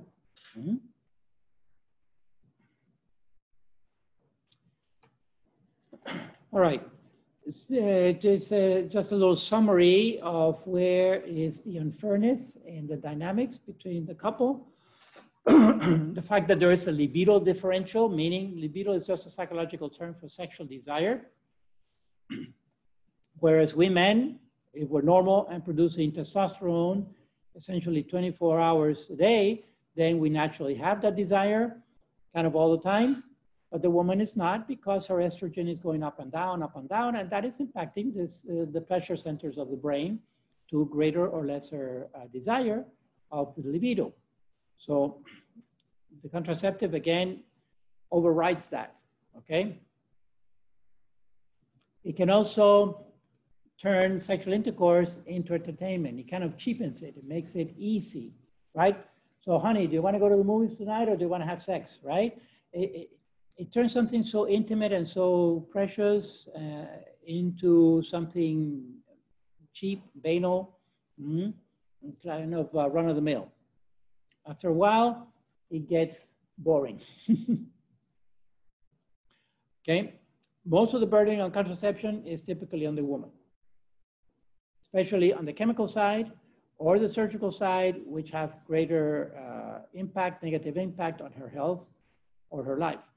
There are plenty of studies now of an increase in cancer on the woman, especially ovarian cancer and breast cancer, because of the pill. Again, because it's fooling around with their hormones, all right? The contraceptive mentality. Contraceptive mentality is extremely dangerous because essentially it determines that the default is not to have children, and by exception have children, all right? Especially if you go backwards for a moment, backwards in time to the couple, to the young couple, to the teenager who's having sex. Of course, what are they gonna have? They're gonna have contraceptive sex, because no teenager who is normal in the brain will want to have a child as a teenager, right? Especially the girl, the teenage girl. And so they start by having contraceptive sex. And that becomes kind of the pattern. They marry, they go into the adult life, and they continue. And the default is contraceptive sex. And by exception, we have children. So it introduces a contraceptive mentality in society. That's exactly what happened in Europe. We can just look at them to see our future. Negative population growth. The couples are just so into themselves that they don't want the children. Okay? And so there's a lack of generosity there, a generosity for the next generation. Okay? If we don't produce the next generation, who's going to produce it? The monkeys, right? Who's going to produce it? All right, so it can lead to subconsciously a selfish kind of lifestyle that is just about ourselves or about me, and the rest of society, well, they can figure out themselves. Right, so that contraceptive mentality is very pervasive, and it's filtered into the ethos, the culture of the time. And sadly, it's what's happening to the Northwestern Hemisphere. Little by little, but surely we're disappearing. Not to mention the STDs. Okay, the STD is another thing. STDs, sexually transmitted diseases and infections, have now become epidemic in the United States. They're epidemic. All right, almost 2 million chlamydia a year. These are from 3 years ago. These statistics typically are a couple of years behind. But this is from the Center of Disease Control. Gonorrhea, 500,000. HIV, 38,000. Syphilis, believe it or not, in the United States, 31,000, almost 32,000. When you add all these up, all right, it's over 2 million cases of STDs in the United States. Back then, the population, 325, okay, I made the statistics, it's about 1 in every, I think it's actually 140. 2 out of 300 is 1 out of 100. This is 140, sorry. Yeah. So think about that. 1 in every 140 Americans has an STD. Many of them, they don't know it. But with the intercourse, they're passing it forward. So that's why it's epidemic. I mean, if 1 in 100 Americans had the flu, we'd be dying. If 1 in 100 had COVID, we'd be wiped out. Totally wiped out. The health system would be absolutely overwhelmed. Okay? And that's the case with STDs. These are the numbers. Finally, the last argument I want to present is with regards to bad medical practice. Think of any procedure, any protocol, any medication. First of all, we're the only animals that practice medicine, right? Which goes against natural selection, because essentially we're enabling the weaker to survive onto reproductive age, potentially allowing them to pass on that weakness, whatever the weakness is, more susceptibility to the flu or whatever it is. It could be minor, it could be major, but people, it's not healthy people who take medication, right? So people take medication for some kind of ill health, some kind of weakness, physiological, sometimes psychological. So we're enabling the weaker to continue forward. And yet, should we practice medicine or not? Should we give up medicine and go back to a natural state, allowing the weaker one to be selected out on average? No, absolutely not, right? Because there are certain values, precisely because we have a human intellect and a human will. We are capable of practicing medicine. We're capable of healing others, and therefore we should, right, practice medicine. In other words, there's benevolence and there's beneficence. Benevolence is to will the good, benevole, benevolere. Volere, voluntas is the will, bene, the prefix, is the good. We're capable of willing the good. We will good on the people, and we can act on that will by producing medication that heals people. So beneficence, benevolence leads to beneficence. Bene facere, beneficence, the verb is facere, which is to do, okay? So we're capable of willing the good, and we're capable of doing the good. That's the practice of medicine. Now, in the practice of medicine, any medication, any protocol that you can think of, do you know any protocol that damages, that is intended to damage an organ or a system, as opposed to healing the organ? There's one case, contraception. Contraception seeks to render a person sterile, whether it's the man or the woman, typically the woman. But contraception seeks directly, the direct intention of contraception is to seek that person to be sterile, right? In other words, it's not the sterile people who take contraception. It's the fertile people who take contraception to render them sterile. So really, at the end of the day, from the medical, from the clinical perspective, it is a mutilation event. If a doctor were to practice mutilation on any other procedure or protocol, that doctor would be sued for malpractice, right? Let's say I have a headache and the doctor prescribes to me a medication that gives me more headache, or that kills my brain because, you know, the headache is in the brain, and if we kill the brain, that person will no longer have a headache. Any organ. So you see, really, just from the clinical perspective, if these doctors who are prescribing contraception would be honest, would have professional integrity, they will realize that they're mutilating their patients. But we know the real story, what's happening out there, okay? And so this is the one medication that mutilates patients precisely because they're healthy.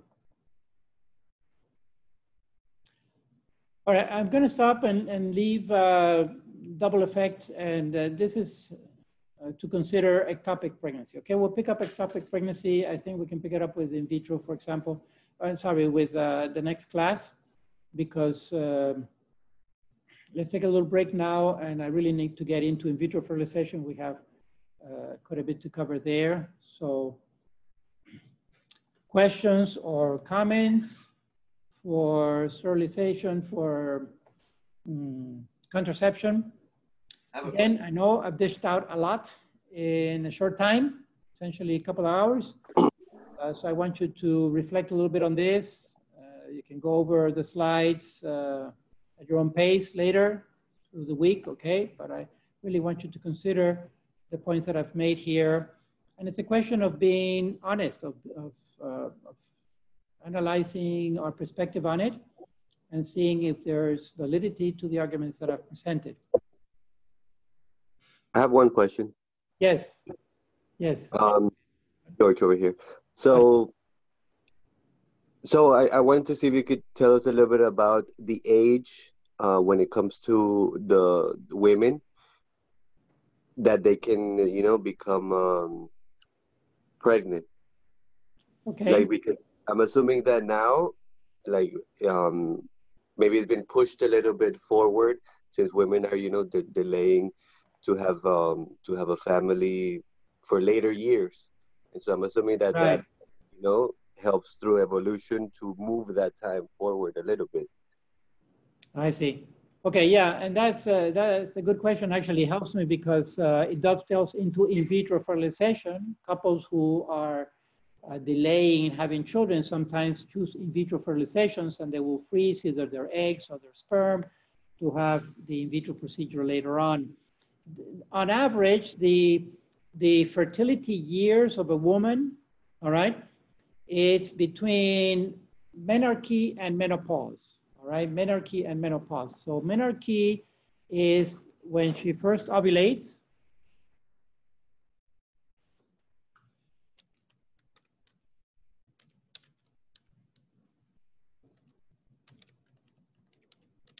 These are the two words. You can look them up in more detail.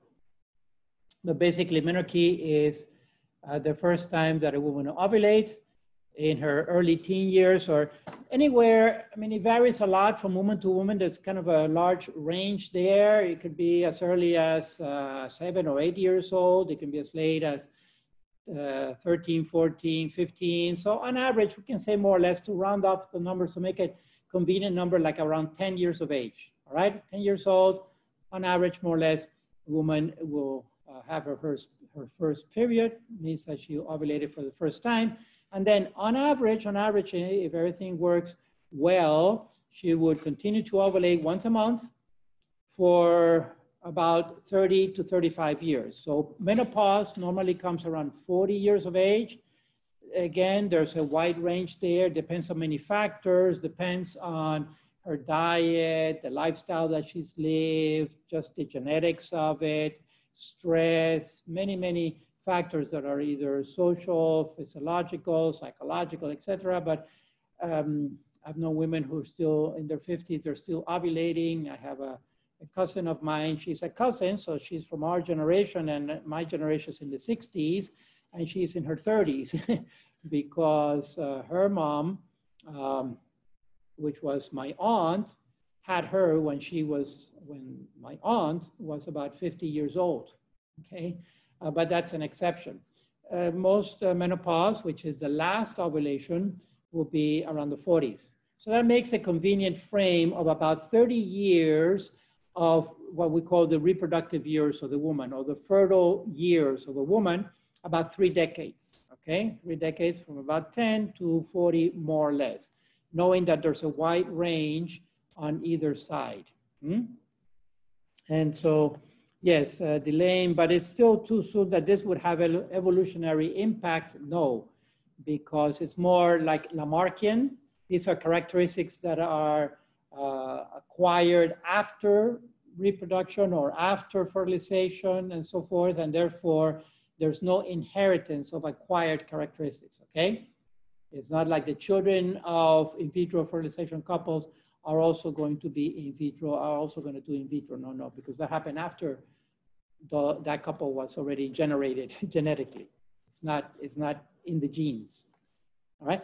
But I'll pick up more on that theme when we come to in vitro fertilization precisely, because one of the arguments that is being used for in vitro is that they don't want to have kids in their 20s or 30s, so they're going to postpone it to their 40s or 50s. Okay? All right, anything else? All right, let me stop here then, and we'll come back. It's 11:25. Okay, 5 minutes, all right? 5 minutes, 11:30, because I have a lot of ground to cover for in vitro. Some of it is very technical, and I want you to understand the process in some level of detail. Okay, in the way, if you think of anything else, you can ask when we start up again. I'm going to pause now. 5-minute break. We'll be back at 11:30. Okay, everyone, welcome back. We are going to look at in vitro fertilization now, all right? And again, consistent with the type of bioethics that I'm doing, first we look at the biological or clinical part of it, and then we'll look at the ethical analysis based precisely on the biology of what's happening, what this technique procedure involves. Okay, so in vitro fertilization, you see it a lot referred to as IVF, which is just the acronym. To review, in contrast to in vitro, this is in vivo fertilization, right? In vivo, meaning in life, within the body of the woman herself. And specifically, the ampulla of the fallopian tube, also known as the horn of the tube, where it bends here. That's where fertilization normally occurs. And then 5 to 7 days later, the little embryo will implant in the endometrium, all right? So that's just a quick review of normal fertilization, what we call in vivo. So in contrast to in vivo is in vitro, meaning that it doesn't occur within the woman's body, it occurs outside of the woman's body. Therefore, it's not the natural place of fertilization, it's an artificial place. In fact, it's a lab. The fertilization is done in a lab. So it involves glassware and artifacts. In fact, originally, the glassware in the lab, the Petri dishes and the pipettes and the needles and so forth, these were all made out of glass. And that's why it's called glassware. And glass in Latin is vitro, vetrus actually. So this reference here is that this was done in glass, right? Now what's happened to this glass, that over the decades, that glass used to be Pyrex or Corex or these brands that could be autoclaved, sterilized, and reused, right? But all that has gone by the wayside now, and now today much of the glassware that is used in a lab is actually plastic that is disposable, and it's thrown out. It comes in sterile packages, and then it's thrown out. So really this should maybe change to in plastico fertilization, but the in vitro stock, stay with it, and that's it. Mm-hmm. But basically it's done in a lab with very sophisticated technology. For example, here is an inverted microscope. Inverted microscope means that the objectives are underneath the stage. This is called the stage. It's a horizontal platform, right? And the objectives are the lenses of the microscope. They're mounted underneath so that the image can be seen through, and above leaves the stage clear for micro manipulators. These little hands here, if you will, they are moved by robotics, very, very precise to the level of microns, you know, tenths of a millimeter of movement. So very, very precise. No human hand could have that kind of accuracy. And then it's being filmed live, projected onto a screen. So really the operator, the technician of this is looking at a screen and manipulating these micro manipulators with joysticks, similar to a game, a video game or something like that. You can see the feed here for the video. Okay. Even the table is made out of glass. It looks like the screen is floating. It's, all this is on the glass. Of course, in this chamber typically will be all sterile. So you can see it's very sophisticated machinery that costs a lot of money. And so the industry, the in vitro industry, is a multi-billion-dollar industry that needs to cover cost and make a profit. So it's a multi-billion-dollar industry that has developed for this type of fertilization. Okay. Now, the first thing that needs to happen with in vitro fertilization is to procure the cells, the gametes that are going to be fertilized in the lab, right? So what gametes do we need? We need egg and sperm. Now, as they say in the industry, sperm is cheap because an ejaculation will contain an average of 100 million sperm. It only takes one of those to fertilize, but the eggs are expensive, right? In the sense that a woman on average is only producing one egg once a month deep inside her body. And therefore, the first process that is done is called hyperovulation, okay? Or hyperstimulation of the ovaries. The woman essentially is given fertility pills to encourage her ovaries to mature, to ovulate more than one egg in a cycle. Now, normally, fertility drugs are given to a woman who has difficulty ovulating. But in this case of in vitro, the woman is ovulating normally. But the industry starts with an abundance of eggs. Because again, it's a statistical industry. It works on probability. On average, of all the eggs fertilized, some make it to the stage where they can be implanted, but some will die. And therefore, they have to start with an excess of gametes. Now, the excess of sperm is very easy to obtain, typically, sadly, through masturbation into a plastic bag or a condom that then goes into a plastic bag. But the eggs are difficult to obtain. And therefore, the woman is given fertility drugs. Typically, Clomid is the one that's used most common, but other drugs will do it. And so she hyperovulates. Here is a photograph of an ovary with hyperovulation. Here's a normal ovary, okay?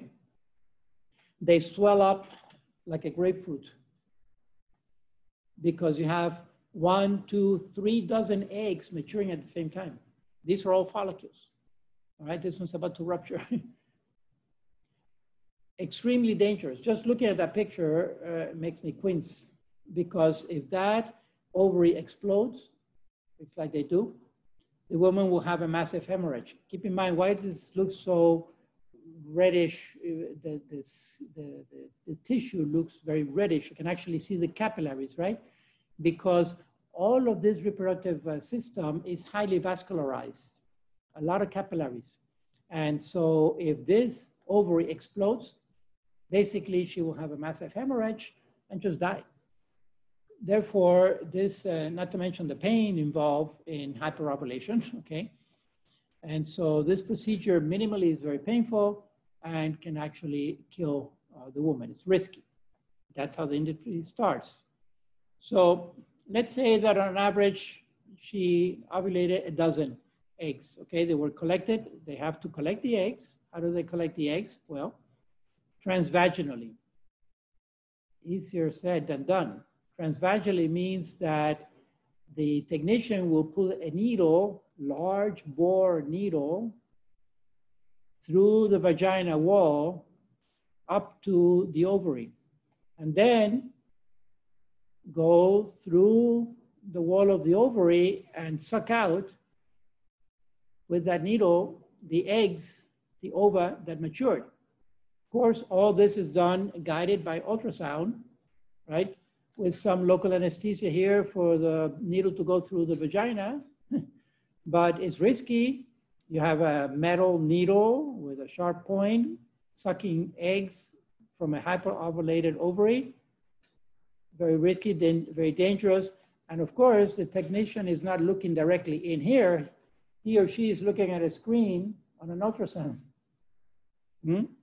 So risky technique, there we go. Let's say that this woman ovulated a dozen eggs. They're fertilized. They're fertilized in vitro in a Petri dish or a little vase. Actually, it's a container that has a nutrient. So the eggs are placed in here, and it's a nutrient environment. Typically, it's liquidy, and that nutrient environment mimics the cervical mucus, mimics the environment inside the fallopian tube, which is what normally keeps the egg, the sperm, and the embryo alive. I know if I mentioned I think I mentioned this early on, the average, see this is the ampulla here, the average egg naturally stays in the ampulla for about 24 hours, right? And then it becomes over-ripened and is discarded, and that's what causes menstruation. Sperm also lives an average of 24 hours in the man's body. But once that sperm is ejaculated into, and the sperm is inside the female body, okay, that sperm will last up to 5 days. That's also informative and important to know when we talk about in vitro fertilization. So 5 days, up to 5 days. Because you know that sperm has very little cytoplasm.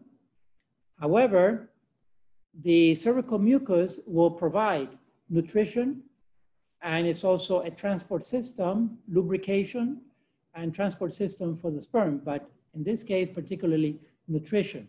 So they try to mimic that environment in the Petri dish. The eggs, as soon as they're harvested, they're put in the Petri dish. The sperm, which has been collected previously, is then released inside the Petri dish. And if you release enough sperm in there, all of the eggs on average will be fertilized, okay? So I'm starting with a hypothetical number of 12 eggs fertilized. So now we got 12 what? A fertilized egg is no longer an egg, it's now a zygote. So now we got 12 zygotes, 12 human zygotes, 12 human beings in a Petri dish. Now, is it the zygote that implants? No, it's the blastocyst, 5 to 7 days later, right? So that means that these zygotes have to be incubated in that nutrient medium for 5 to 7 days, typically about 4 to 5 days. They push it early. 4 to 5 days incubated until they reach the blastula stage. And now it's the blastocyst that is inserted into the woman for possible implantation. You follow? But not the zygote, because the zygote is not going to take. The zygote doesn't have the trophoblast, the outer layer, to implant, right? It's the trophoblast that convinces the endometrium to accept him or her for implantation. And so these embryos, these early embryos, yes, human embryos, incubated in an oven in the in vitro clinic. Of course, this oven is not your average oven in the kitchen, right? Highly sophisticated because it has to be maintained at body temperature, which is 98.6 in Fahrenheit and 37 in centigrade, okay? So this oven is all digitalized and monitored 24/7, because if this becomes too cold or too hot, what happens to these human embryos? They die, all right? So it mimics body temperature, which is fairly stable, especially in the innermost part of the gut, where the ovaries are, where the fallopian tubes are, reproductive tract. Anyway, you can see that it has a double door, has first a glass door and then the outer door and so forth. So they're incubated on average about 4 to 5 days.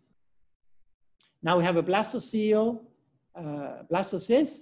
ready to be implanted. Remember, there were a dozen, right? So are we going to plant 12 embryos into the woman? Absolutely not. I mentioned that it is a statistical industry, right? Just like medicine is a statistical. If you take this medicine, well, you have 95% chance of healing, meaning that 95 out of 100 people who have had your illness healed with this medicine, right? It's a statistical industry, procedure. So what do? They insert how many? 12. Our intuition tells us is way too many. 1, it's too risky because 1 may be discarded easily by the endometrium, all right? And therefore, no one knows exactly why, but the magic number is 4. On average, when they insert 4, on average, 1 takes, 1 actually implants, all right? On average. What happens to the other 3? They're discarded, they don't implant. Because you see the level of sophistication, first of all, this blastocyst was manufactured in a lab. So at the biochemical level, at the molecular level, that blastocyst may be missing some substances that are needed to convince the endometrium to allow himself or herself to implant. See, it could be down to the biochemical level, or they can have too much of a chemical or too little of a chemical. It's very hard to tell. It's a shotgun industry. So that's why they have to start with excess eggs, because not all will make it. In fact, most of them will not. Only on average, like I say, only 1 out of 4 is 25%. The other 3 embryos are discarded by the uterus, okay? So those are abortions, right? Because we have an embryo. Again, the same argument, are they natural abortions, spontaneous, or are they procured? Well, no, professor, they're spontaneous because naturally they didn't implant. You know, there was something wrong with that embryo that the endometrium didn't recognize him or her to be implanted. And then the counter argument is, yes, but had that embryo been discarded if the in vitro process had not been taking place? No. And so therefore, because the average embryo that implants into a woman is 1. By exception, a woman will have twins or triplets or quadruplets, right? But it's an exception. The average is 1. So on average, in nature, it will be 1 blastocyst seeking implantation. And the other 3 have been put there by the clinic, by the procedure, by the in vitro industry, and therefore, they're not natural, they're not spontaneous, they are procured. In other words, a woman undergoing IVF should know that on average, she's going to abort 3 out of every 4. So for every in vitro child, 3 in vitro babies have been aborted. That's the average. Now, what happens? Yeah, the embryos are released in there with a cannula. A cannula is just a fancy word for a tube, little tiny tube, all right? Now, what happens with this pregnancy? So let's say the one took and implanted and is now growing. It's an ultrasound. There's a little capsule with the embryos. Okay, so now she's carrying a pregnancy. The couple is pregnant as they were hoping to be. 3 months down the line, she lost her pregnancy. A spontaneous abortion, a natural miscarriage, lost the pregnancy. No problem. Go back to the clinic because what do we have in the freezer? We have 8 more embryos, not eggs. These eggs were fertilized when they were fresh, right? So we got 8 more embryos that were cryopreserved. Okay, so let's talk about cryopreservation. Again, cryopreservation is just a fancy word for freezing. Cryo is a reference to cold. They're frozen in liquid nitrogen. Now, is there nitrogen in this room right now? Absolutely, we're breathing it. Most of the air that we're breathing is nitrogen. It's about 70-something%, right? Thank God it's not liquid because we'd be frozen. It's in gas form. Remember the 3 states of matter, solid, liquid, and gas. How to change from one state to another? We can alter either the pressure or the temperature to bring those molecules together. The lower the temperature, the closer the molecules come together, right? So we can go from gas to liquid by lowering the temperature. We can go from liquid to solid by lowering the temperature some more. Think of water, water vapor. We take water vapor and we cool it down and we get liquid water. We continue to cool water down and we get ice, okay? All right, so the natural state of nitrogen is gas. It's called an inert gas. We breathe it in and out of the lungs. It doesn't hurt us, fine. But if we cool nitrogen down, we can liquefy it. How much down do we need to cool nitrogen to liquefy, to make it liquid? Minus 270. Minus 270. Fahrenheit 300 is 270, which is about minus 200 centigrade. Minus 200, okay? That's not cold, that's extremely cold. Essentially, anything you put into liquid nitrogen becomes crystallized. It maintains the same shape, but it's crystallized. One time I remember seeing a little video online where this fellow takes a rose, beautiful, beautiful red rose, okay? Dips it into liquid nitrogen, pulls it out, the vapor dissipates, and the rose is identical, intact, beautiful red rose. And then he goes like that to the rose, and it shatters into smithereens, just shatters, because it was frozen. That's liquid nitrogen. We use it in the lab all the time, okay? You gotta wear gloves and so forth, because anything that goes into liquid nitrogen essentially crystallizes instantly. And that's cryopreservation of the embryos. So again, to look at the arithmetic briefly, we went back here. The dozen eggs were fertilized. So now we had a dozen embryos. They were incubated. This dozen zygotes were incubated to the blastocyst stage. we had a dozen blastocysts, of which how many were used for fertilization? 4, so 8 were left. Those 8 were cryopreserved in the tanks. How long? Indefinitely, we don't know. Anybody's guess. The other day was in the news about a month ago that a woman pulled out eggs that had been frozen by her mom about 20 years ago and got fertilized by her mom's eggs, her mom's embryos. Okay, this is the daughter. So we don't know how long they're going to last. The industry has been around since the 70s. So some of these eggs may be 40, 50 years old. Not eggs, I'm sorry, embryos. These are the cryopreserved embryos, all right, at the blastocyst stage. So this is a woman who lost her pregnancy, went back to the clinic. 4 more were taken out. We still have 4 in reserve. So you see the excess is just supply and demand. We have these excess embryos just stored there for whenever you need them. All right, so she goes back for a second round, thaw out 4 more, leave the last 4 cryopreserved just in case. But let's say that this time, instead of 1 implanting, because that's an average, let's say that 2 or 3 of the 4 implanted. Okay, what's going to happen? Because now 2, 3, or 4, so she's got twins, triplets, or quadruplets. But really, the couple only wants 1. Okay. So what happens, here's a sonogram, for example. This is an actual photo of triplets. See, the one here, the 2, and this one facing head on. You can actually see the face, the prosopon. It's a sonogram of triplets. Risky situation, dangerous for the woman.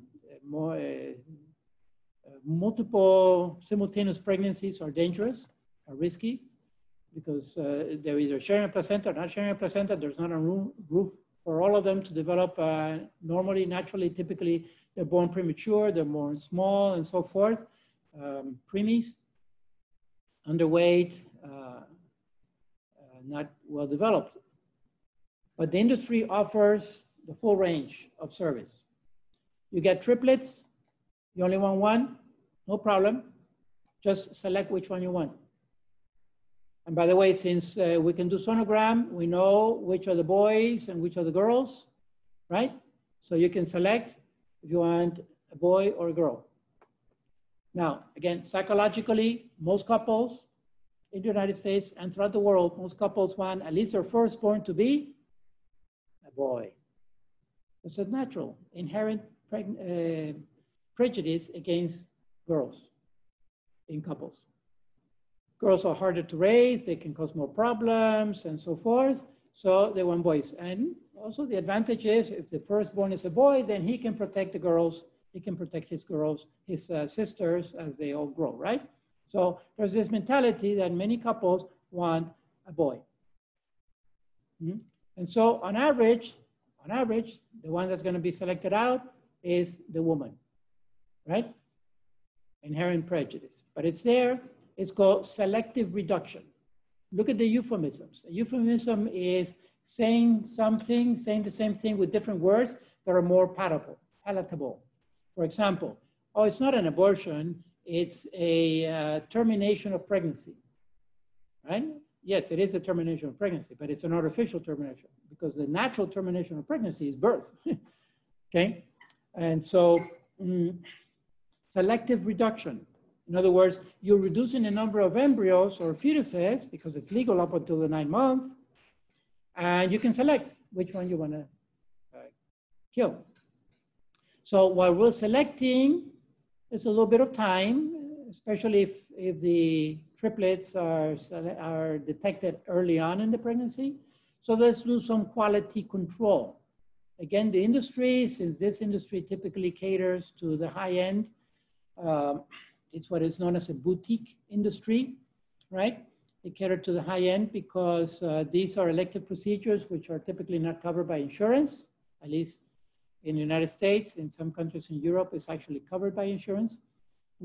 So what happens? Well, they offer the full range It's a customer service industry. You want to select which embryos you want to keep, which embryos you want to discard, or possibly donate for research, right? So let's do some quality control. One that is very sophisticated and very effective is called pre-implantation genetic diagnosis, PIGD.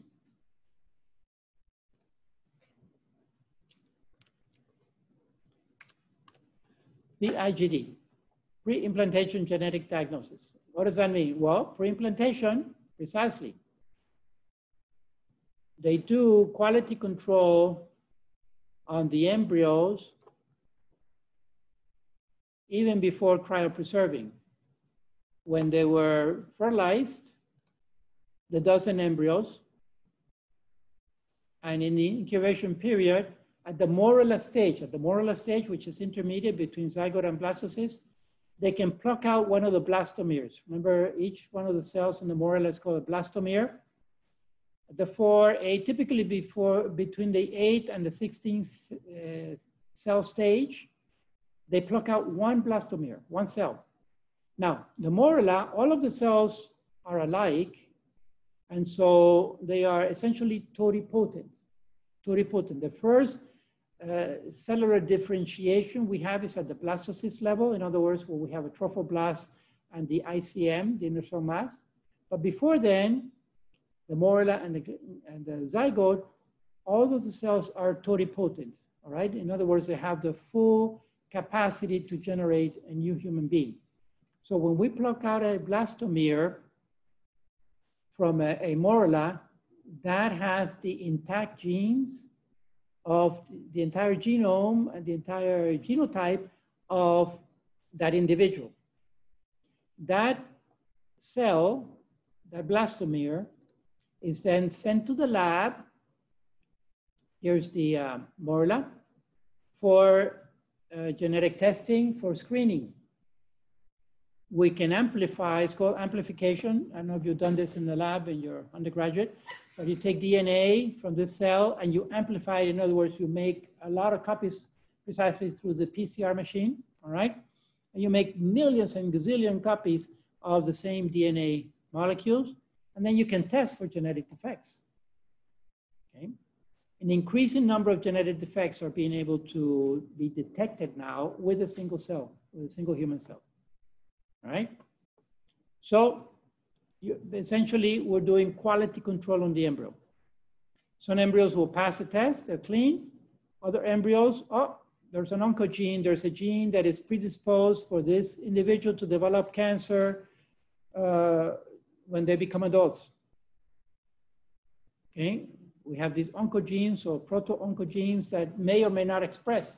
We have them. But one thing is the genotype and another thing is the phenotype, the actual expression, right? Many factors contribute to that. Anyway, so this at the level of the genotype. If there is any potential defect on the embryo at the genetic level, they're discarded. They're discarded. A couple of ways of discarding these embryos. You can either send them for bio-waste to be incinerated, but that costs money because it's a procedure that is done, for example, with parts that are the product of a surgery. You know, if they extirpate liver or something, or tissue, say cancerous tissue, is put in a bag and sent for bio-waste, essentially incinerated. Well, same can be done with these embryos that are defective, right? Or they can just be flushed down the toilet because there's no regulation on this industry. The defective embryos, they just flush them down the toilet, doesn't cost anything. They're microscopic anyway. So that's the quality control, all right? In other words, the embryo is really just totally objectified and cosified, treated as a thing, whether it passes quality control or not. That's the in vitro industry. Now, you think that anything of this is told to the couple? Absolutely not. It's told in a way that it sounds good. Oh no, if your embryo, what do we do with the spare embryos? Because I get this question. Years later, the couple realizes what they've done. And now they've got these 8 embryos or 5 or 15 embryos frozen Now they have their children. The children are growing up. They're in school already. And now the couple realizes what they did. And they have these frozen embryos. And they come, Father, what do I do with the frozen embryos? Now the angst, because now this couple is in their 40s and their 50s or 60s, and they realize finally what they've done in their 20s. Okay? What do I do with frozen embryos? That's a very hard question. What to do? So the industry says, oh, no worry. What to do? You can donate these embryos. You can either donate them to couples who are not having children, who are seeking to have children, but of course that cuts into the industry, because then those couples, those infertile couples, if they get an embryo, then the industry did not do the procedure for them. They cannot charge them for the whole procedure. They'll only charge for the embryos that are being donated, right? Or the more standard answer is donate them to science, because your embryo could cure cancer someday, right? Donate them to science so that science can study these embryos and solve all the medical problems that we have on human life today. In fact, one very typical thing is the embryonic stem cell research. Remember, I mentioned to you, where do embryonic stem cells come from? There's the diagram of the, here. The embryonic stem cells come from the ICM, right? Remember the ICM, the inner cell mass of the blastocyst? That's what becomes the embryo proper. So embryonic stem cells come from the ICM. How to obtain embryonic stem cells from the ICM? Well, the blastocyst has to be dismantled, has to be teased apart, pluck out the ICM and put the ICM by itself on a Petri dish and allow it to grow to confluence and all that. So essentially when we do that, we destroy the blastocyst. In other words, we kill the blastocyst to obtain the ICM, and those are the embryonic stem cells. And that's why we are against embryonic stem cell research, because it kills a human embryo, all right? In contrast to adult stem cells, we'll talk about that stem cell research in another lecture in more detail. Basically, we produce adult stem cells, which doesn't kill anyone, and those are ethically clean. But embryonic stem cells kill a human embryo to obtain the ICM, to obtain the inner cell mass, to form those stem cells. So that's what the clinicians say, well, just donate it to research, because this research could lead to the cure of diabetes, Parkinson's, Alzheimer's, you name it, any illness, cancers. And so your embryo could be a hero or a heroine. The embryo was a female. Yeah, that's the industry. That's the industry. Because it's a utilitarian industry, okay? And so they're not really looking for the truth, they're looking for utility. They're looking to make business out of these embryos. So if the quality control is done before implantation, it's called PGD or PIGD, pre-implantation genetic diagnosis. Or if the quality control is done after implantation, right? Then it's a procured abortion, is the selective reduction.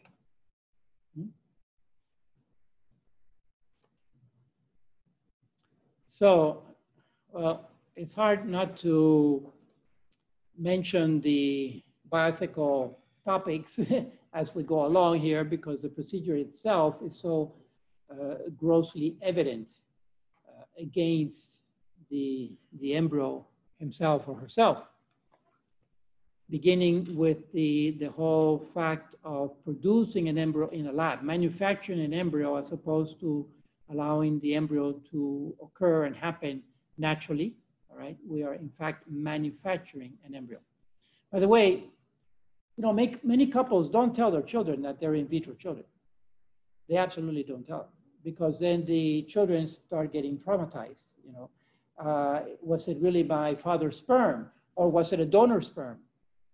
Were the gametes that produced me bought in a catalog? And men sell those sperm. Some sperm is very potent.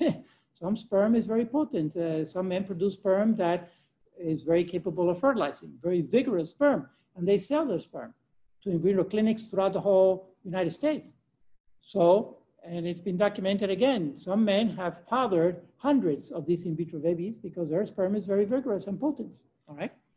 Women also sell their eggs. They're expensive, $10,000, $20,000, okay? So the industry targets mostly college students because they're already adults, so they can decide on their own and they don't need parental consent. But they target college women. Typically, they're in their 20s, so their eggs are young. They're not teenagers, so they don't require parental consent, but their eggs are young. And they'll give, the industry will give college women $10,000, $20,000 for one single cycle of donating their eggs, right? So the girl technically, the woman technically donates her eggs, but she gets compensated for the hassle, for the pain and the risk of going through the hyperovulation, and she'll be compensated $10,000 to $20,000. So that pays for the college career, right? Very tantalizing. So they target these populations.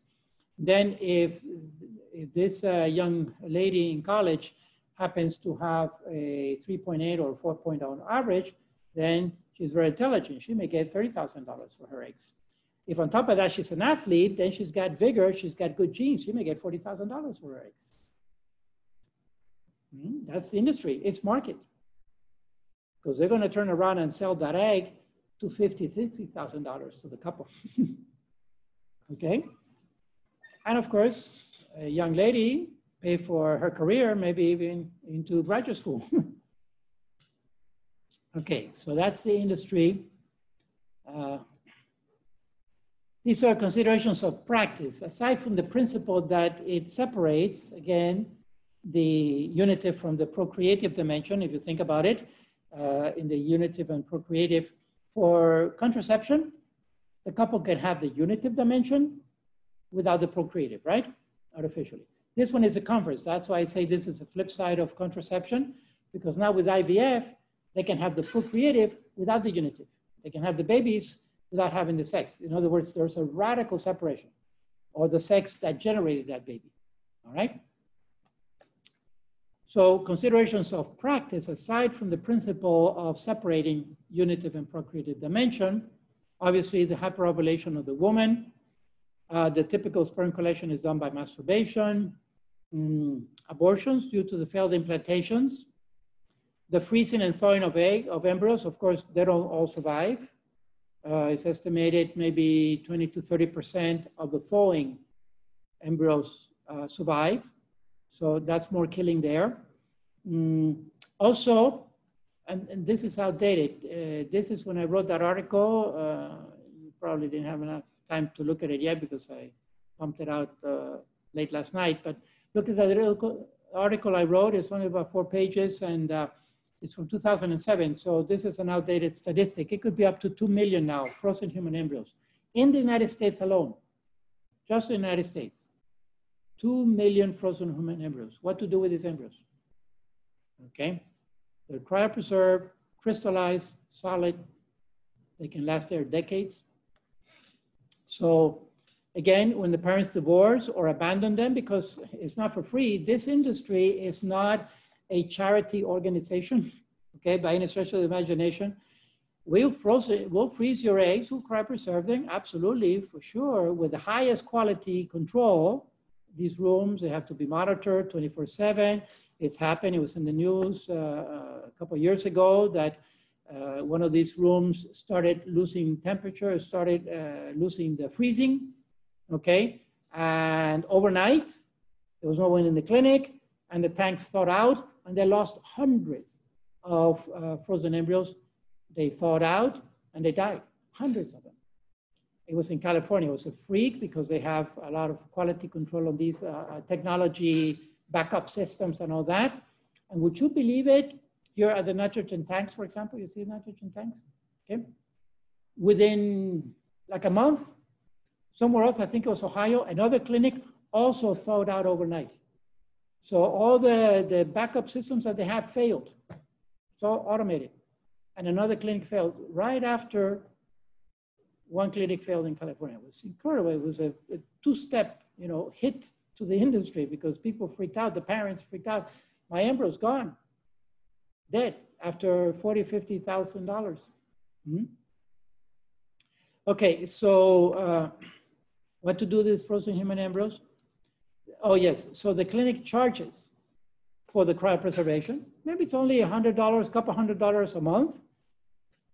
Yeah, but that's $1,000 a year. Okay, after 5 years, after 10 years, the parents, some walk away. Just walk away, keep my embryos. Do what you want with them, you know. Others, parents divorce. Then they take it to court because she wants to donate the embryos. She's had her babies, but he wants to throw out the embryos with the new couple that he has. He wants to rescue these embryos, and they fight for the embryo, just like they fight the car, the house, you know, the property, because they exist physically, but they're not legal persons. So what's the alternative? That they're property, right? Because they exist physically, and so they're property. They're things as far as the law is concerned, and they're treated as such. Human embryos, frozen human embryos, in vitro clinic, in vitro industry, multi-billion-dollar industry. So the goal is a very noble goal of IVF, to give couples children that they want. By the way, this is in the best case scenario of, let's say, a married couple who wants children. It could be a couple that's not married. It could be a single woman. It could be a single man. It could be a lesbian couple. Whoever wants, or a homosexual couple. They want to have children, they essentially produce, manufacture the child. How do two men have children? Very easy. They can either donate the sperm, either one, they can take turns, or they can buy the sperm. They can certainly buy the eggs, because the eggs are now bought and sold in the market, frozen. And then they rent a womb. It's called surrogate pregnancy, surrogate, okay? They can rent a mom for 9 months.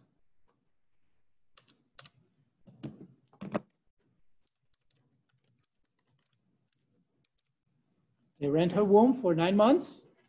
And then when the baby is born, you give the baby to whoever paid for the procedure, which means that these in vitro children can have 4 or 5 parents. You know, they can have the parent, the father who donated the sperm, the mother who donated the egg, the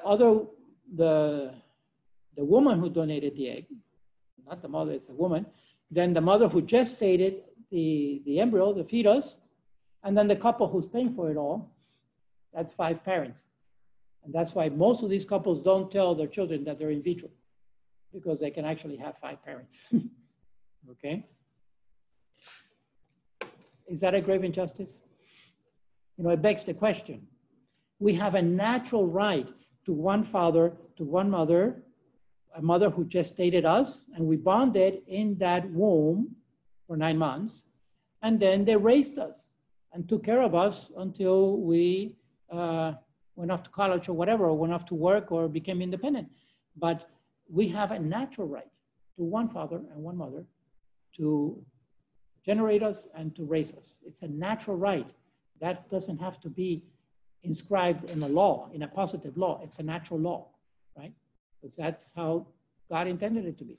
So the goal is laudable, essentially, to give children to people who can't or don't want to have children of their own.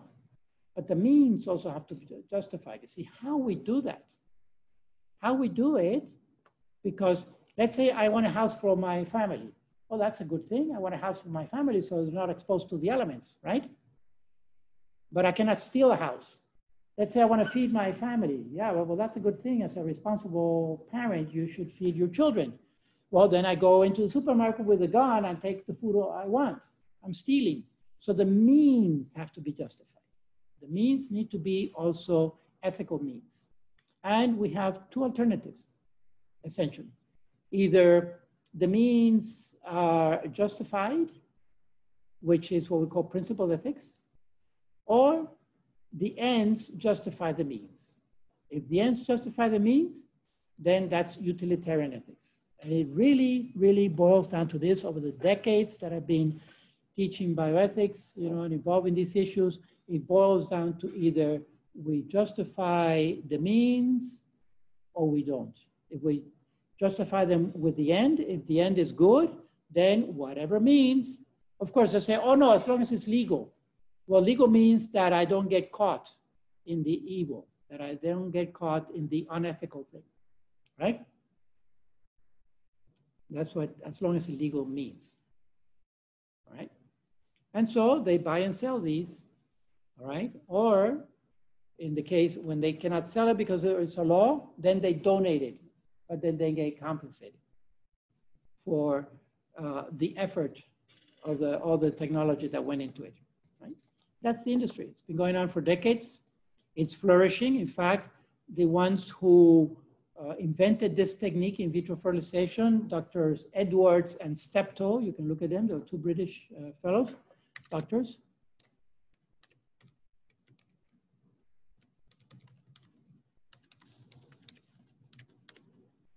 You people are probably too young to have heard of Louise Brown. Any of you heard of Louise Brown? No? It shows your youth. I was a young man when Louise Brown was born. She was the first in vitro baby. She was the first, they called her test tube baby, even though this is really not done in a test tube as such, they call her the test tube baby. It was, I think it was 78. She was manufactured in 78 and was born in 79, something like that. Okay. But these are the two doctors who invented the technique in the UK. And Louise Brown was the first in vitro baby born. That was admittedly born, all right, and recognized as such. She went on to, but they had to wait 20 or 30 years for the proof of principle that the technique worked. Why? They had to wait until Louise Brown did what? Had her own children to see if she was fertile or not, because reproductive success, right? The technique of in vitro could have worked for producing a new baby, but how will we know that that baby is fertile? Maybe those babies are sterile for whatever reason. Maybe the technique sterilizes them. We don't know. I mean, we're fooling around here galore, right? There's a lot of manipulation. So it wasn't until Louise Brown actually had her babies, and even if we want to be more rigorous than that, that her babies are also fertile, that the principle was proved that it can be done, right? That's another thing about bioethics. Yes, it can be done, but should it be done? May it be done? You know, just like we can clone human beings because we clone other mammals, but should we clone a human being, right? That's the bioethical question. And so just a few years ago, it took so long for that proof of principle, right? That I think it was 2 or 3 years ago, Edwards and Steptoe were actually awarded the Nobel Prize in Medicine. Top award in any field, right, of science. And so you can see how they are actually recognized as heroes in society. And this technique is flourishing. There are a number of clinics in Miami, and just any city will have them. So the industry is driven essentially by a market economy. It's supply and demand. The couples want to have children, they can pay for it, and so the industry supplies the service, okay? And what you get online is this. It's all about, you know, it's all pink and blue. It's all about the babies. It's all about giving children and so forth. They have no clue of what goes on behind the scenes in producing these babies and manufacturing these babies. But that's the honest truth. That's what's going on, is manufacturing these babies in a lab. And of course, the babies are not told. So this is just a little analysis of utilitarian ethics, how really it's a reductionism. It's the easy way out, right? As long as I don't get caught. But in the end, for principle bioethics, the means also have to be justified, all right? The means need to be justified to have really integrity in the whole thing. Yes, so what happens then if we follow this a little further for a couple more minutes, utilitarian bioethics is established by the law.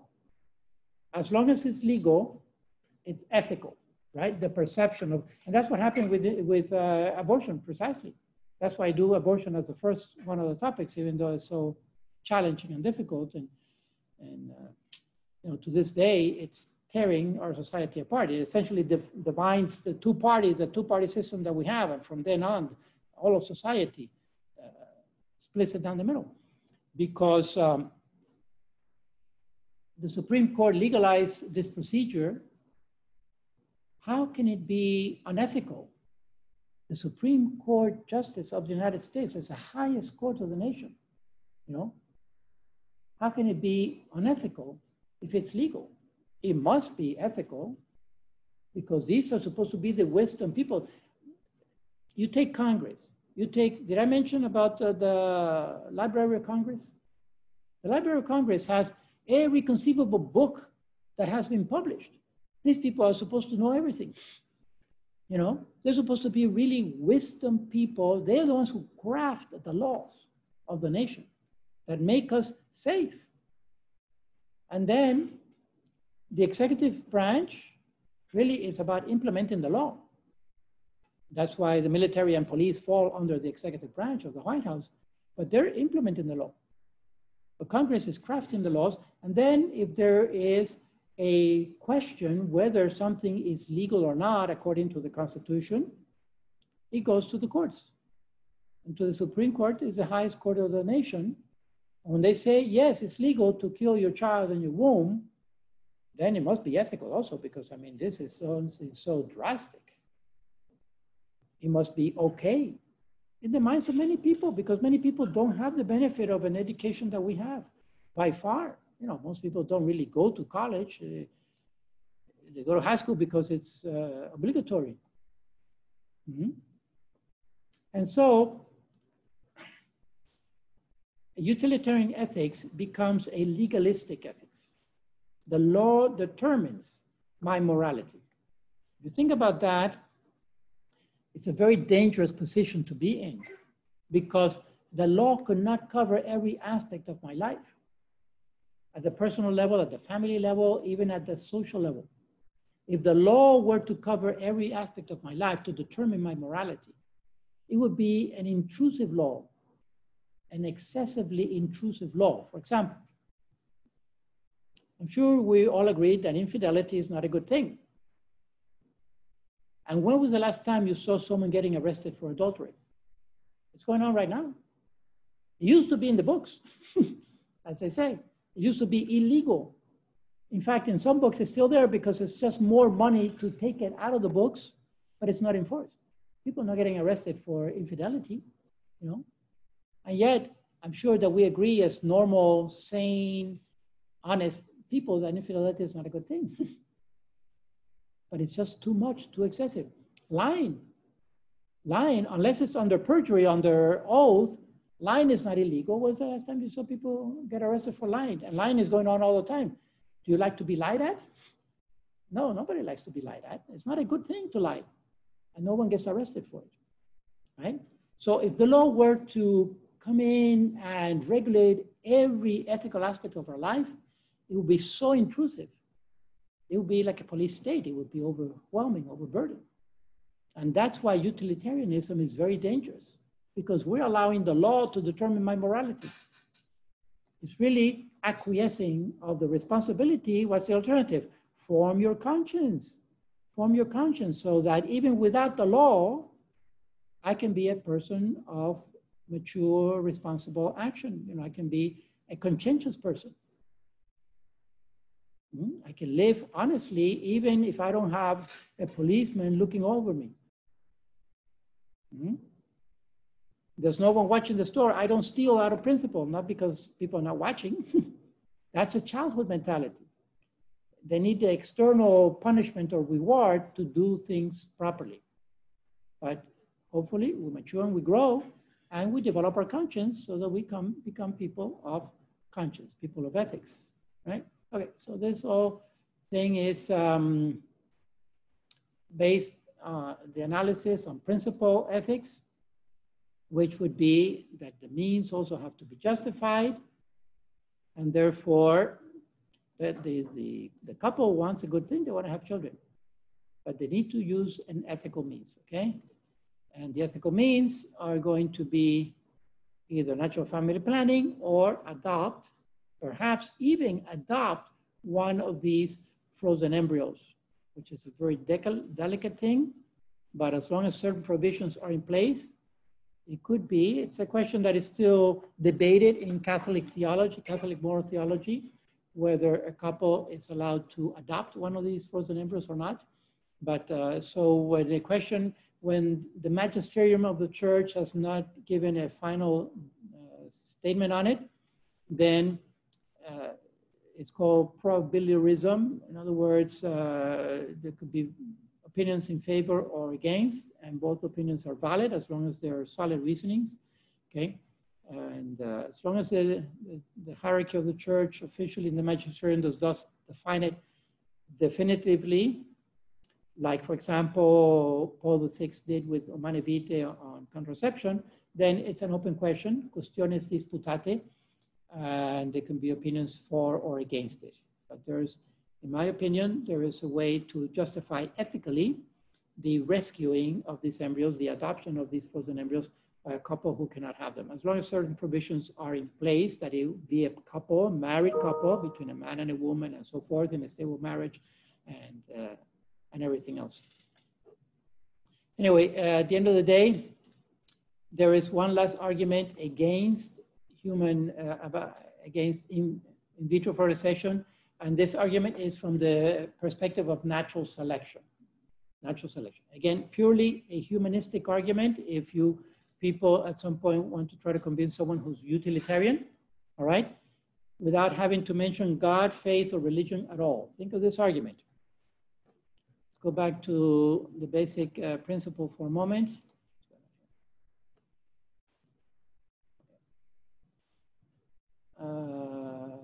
The slide that I want is this one. Okay. So we know in vitro in the lab, in vivo in the body, right? In vivo in the body. How many sperms does it take to fertilize one egg? One sperm. How many sperms does it take to have a potent ejaculate? In other words, a clinically competent ejaculate. An average of 100 million sperm. So bottom line, the selective pressure against human fertilization is about 100 million to 1, right? The selective pressure against sperm is about 100 million to 1. Think of it this way. You have a marathon race, and because this is sperm that we're talking about, let's say it's all men. No prejudice against the women. Let's say we have a race, it's all men, okay? And it's 100 million of them. One of these marathons, well, we can make it more realistic. The Boston Marathon, could be men and women. You have 10,000 people, 20, I don't know how many thousands of people in these marathons, okay? And so they all start at one line, one starting line, huge. But now, and they start, but now there's a wind blast. There's a blizzard that's coming against them, all right? There's a blizzard coming against them. Horrible, freezing wind and rain against them. It's logical that only the strongest people, athletes, are going to make it through that blizzard. And many, 99% of them, are going to get selected out because of that darn blizzard that hit the marathon. Okay? So you can think of it this way. The sperm has all the selective pressure against it, so that on average, it will be the most vigorous sperm that will fertilize that egg. So on average, we are the most vigorous people that could have been produced from that fertilization, on average, because we're made it, we're alive, okay? And so when you take sperm and you put it in the Petri dish with the eggs there, you bypass all this natural selection process. You take away the selective pressure. And there's no way that a technician, by looking at semen or sperm under the microscope, can actually select the best sperm at the biochemical level, at the molecular level. at the genetic level. At most, what they can do is they look for capacitation or they look for motility. In other words, they're looking for sperm that has a tail. Because one of the problems in infertility is that some men produce sperm that has a short tail or no tail or a non-wiggling tail. That can be detected with a powerful microscope, okay? That can be detected already. We have the technology with these sophisticated equipment to detect what is known as the gross morphology of the sperm, the gross morphology.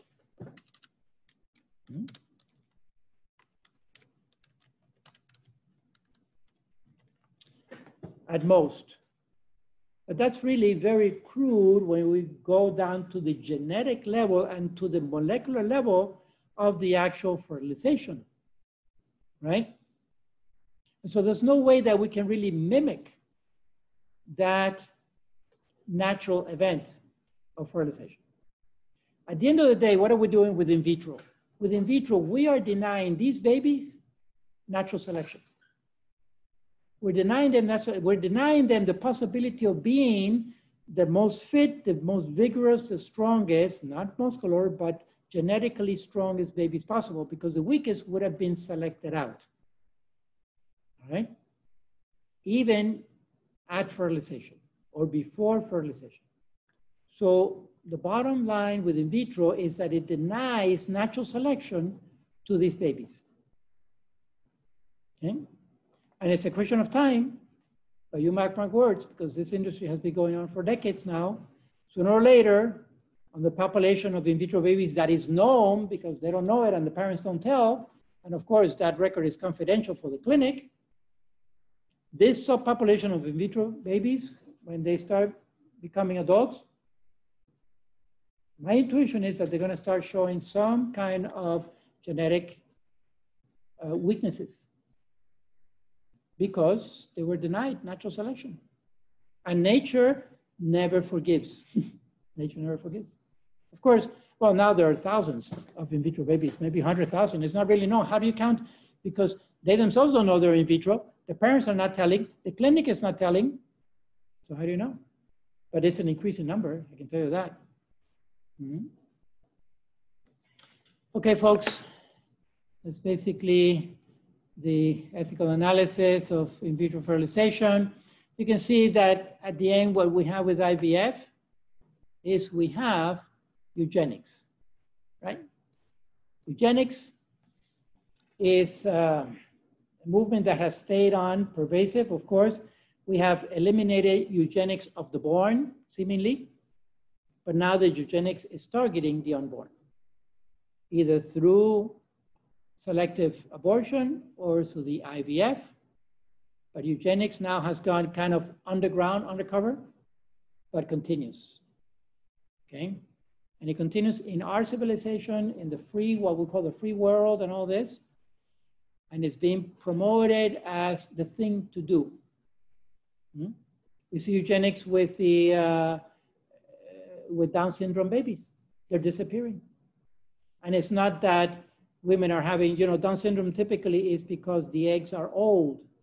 Precisely Jorge's question. When a woman beyond her 30s, 32 to 35 years of age is the break point for the woman, okay? Beyond 32 to 35 years of age, on average, those eggs are beginning to be too old already. Remember, she's born with a set number of eggs.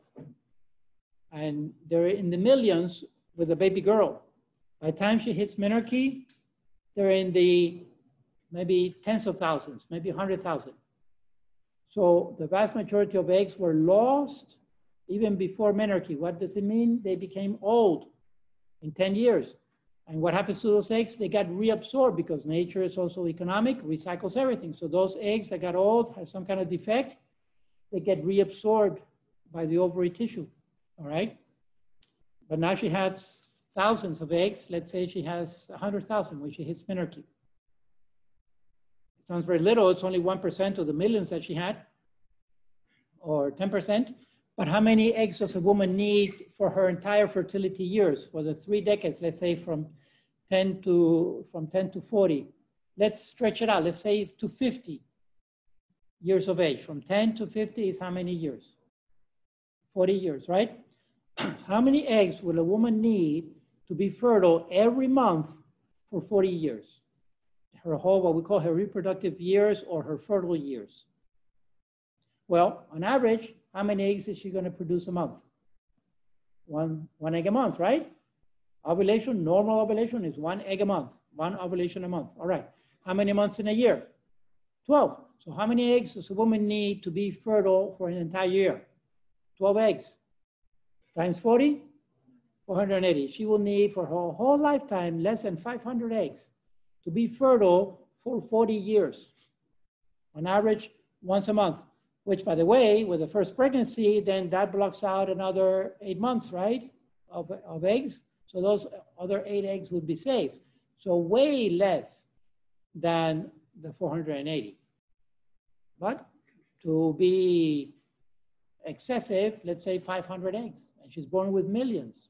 So the vast majority of those get old, get reabsorbed, and that's why really, honestly, the best years to have babies for women is in their 20s.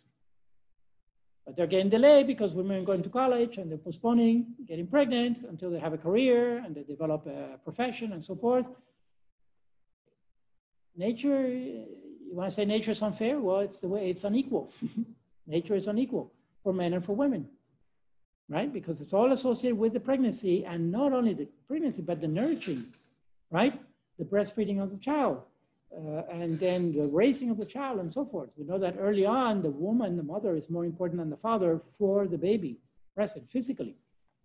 But somebody has to maintain that family alive, so the guy better get out and work and do something productive with his life. So there's a balance there, but it's a natural balance. Those models are being rejected today for a number of ideological reasons that have filtered into our society. Well, but then we pay the price because nature can't forgive. And a woman who's reaching her 30s, her eggs are just too old. And so what's happening is that in that first meiosis that is arrested in the egg, right? What is missing is the second meiosis when the pairs, the chromatid pairs, remember, have to separate. Well, that separation sometimes is uneven. They get stuck, and it's an uneven separation. So that one of those eggs has, or 2 actually, of the 4 eggs, 2 have more chromosomes and the other 2 have less chromosomes. And since we never know which one is going to be the polar bodies and which is going to be the viable egg, it could be that the viable egg will have either too many or too few chromosomes. And that's the egg that gets fertilized, and that causes an abnormality. Most of the genetic abnormalities are not compatible with life. They're non-viable. And that will cause either, excuse me, a spontaneous abortion or a miscarriage later on. I mentioned this also, that when these embryos or fetuses of spontaneous abortions or miscarriages are analyzed in the lab, biopsies, we notice that most of them have some kind of genetic defect. So that's a natural process of selection, fine. But it turns out that Down syndrome is chromosome 21, which is the smallest one, happens to be the smallest one, and it happens to have the least genetic load. In other words, has the fewer number of genes in it. And so if there's an overload of 1 extra chromosome, trisomy is called trisomy 21, right? Trisomy is a reference to 3, soma, body, chromosome. So a 3rd chromosome 21 has a little overload of genes in that chromosome alone. The other 22 pairs are intact. So trisomy 23, 21 has excess, has 1 extra chromosome 21, very few genes. And if those genes overexpress, then they have some kind of abnormality. Some are physiological abnormalities, some are psychological abnormalities, but they are, bottom line, compatible with life. They're compatible with life. In other words, the embryo, the fetus is viable to birth. And then we have a Down syndrome child. I have a niece of mine, Eliza, she's Down syndrome. She's totally mainstream in public, she's in high school now. And yes, she has the Mongolian-like face with a little eyes slanted. When they were little, they curl their tongue. That's one of the first symptoms that they see of a Down syndrome child, is that the baby curls their tongue naturally, which is not a natural thing to do. And then the defects, so there's a range of defects from the very mild to the very severe, both on the physiological and on the psychological, right? And they fall on a spectrum somewhere in there, but most of them are compatible with life. They do tend to die younger, 20s, 30s. They typically don't make it to 80s like the rest of us, okay? So they tend to die younger. They have some kind of minor defects internally also on the metabolism. They typically are sterile, infertile, which is actually a good thing because then they don't pass on the trisomy. And so that's a dead end biologically speaking. Nature takes care of itself that way. They're typically sterile, infertile, and so they don't pass on the trisomy because the trisomy is in every single cell of their body, right? That's the genetics of it. At any rate, there is a movement now that is eliminating Down syndrome children in the womb because it's fairly easy with genetic testing, with genetic diagnosis and pre-implantation and post-implantation diagnosis to detect that trisomy, right, at the chromosomal level. And so they're being killed in the womb. And I think it's one of the Scandinavian countries, I think it's Norway, that is priding itself in saying that we have basically eliminated all of the Down syndrome children, no more Down syndrome children being born. They consider that a good thing, you know, because their assumption is that that child is going to suffer. And or if the child doesn't suffer, the parents are suffering for raising a Down syndrome child. I can tell you that Eliza is the joy of our family. The whole family circles around her, and she's just pure delight. And she's innocent, and she dances and sings, and they're innocent, all right? They need protection. They don't need killing.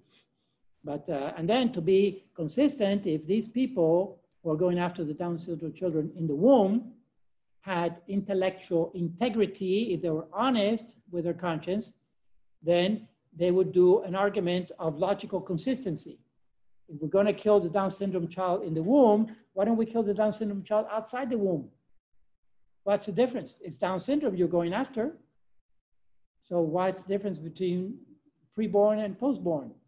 Let's go after Down children after the womb too. Let's kill them because they're suffering, their parents are suffering. Yeah, it's a legal person, right? It's a legal person. So you see, we're back to legalism, okay?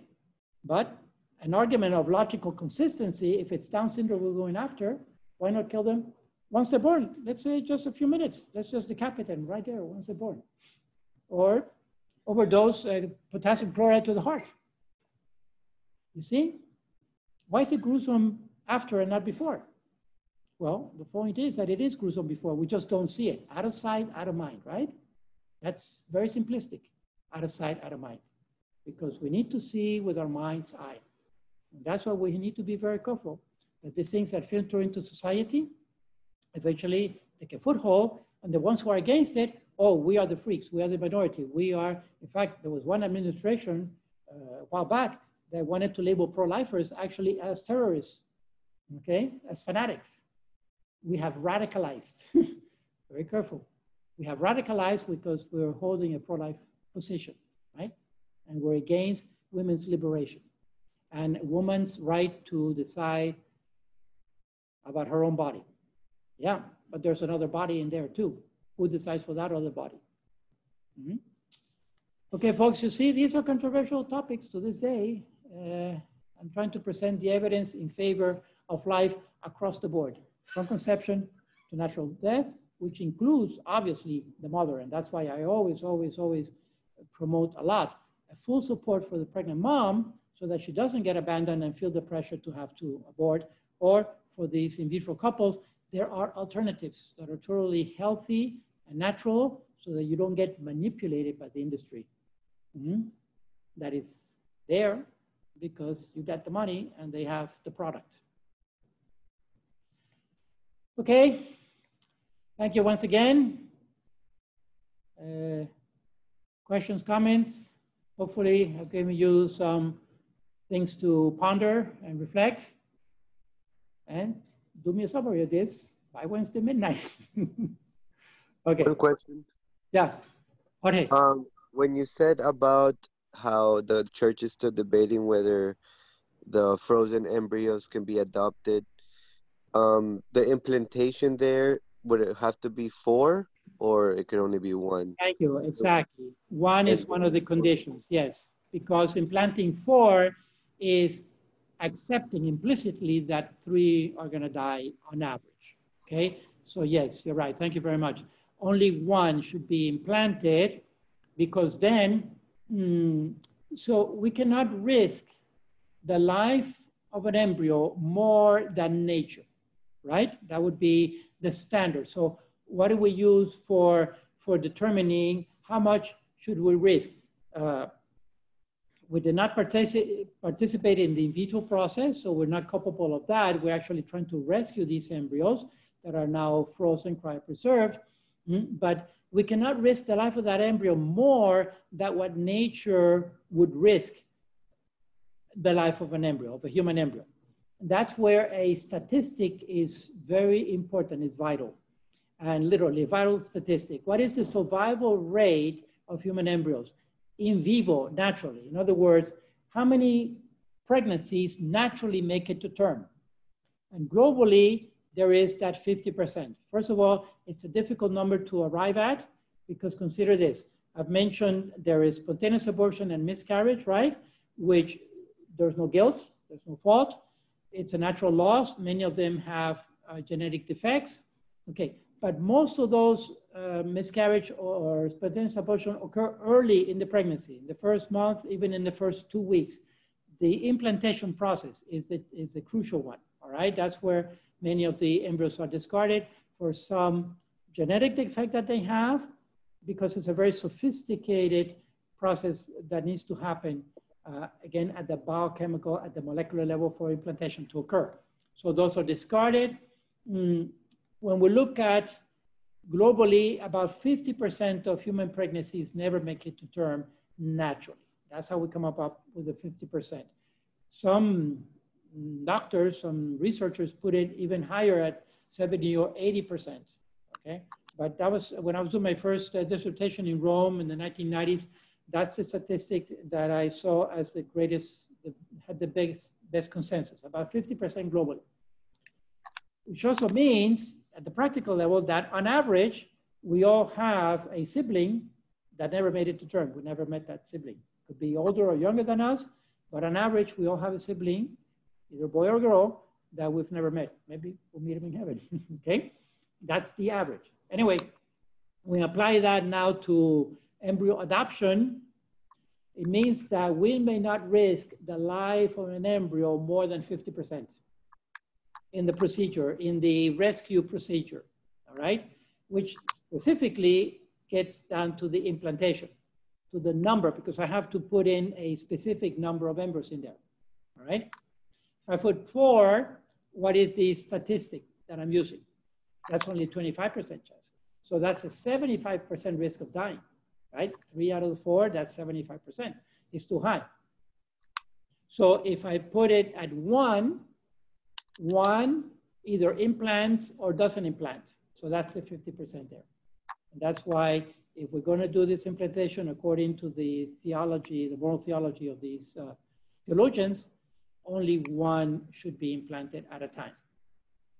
If that 1 takes or doesn't take, implants or doesn't implant, then that's more or less mimicking the natural ratio, the natural average. Follow? And that's one of the things. In fact, I think it's Italy that by law only allows 1 implantation at a time. Mm-hmm. Okay.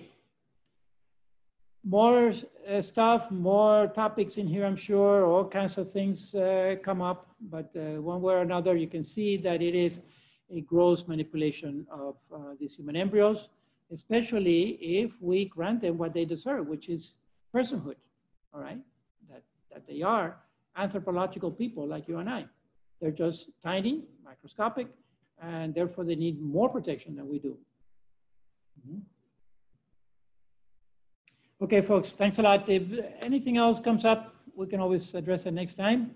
I'm gonna close now if there's nothing else. Stop the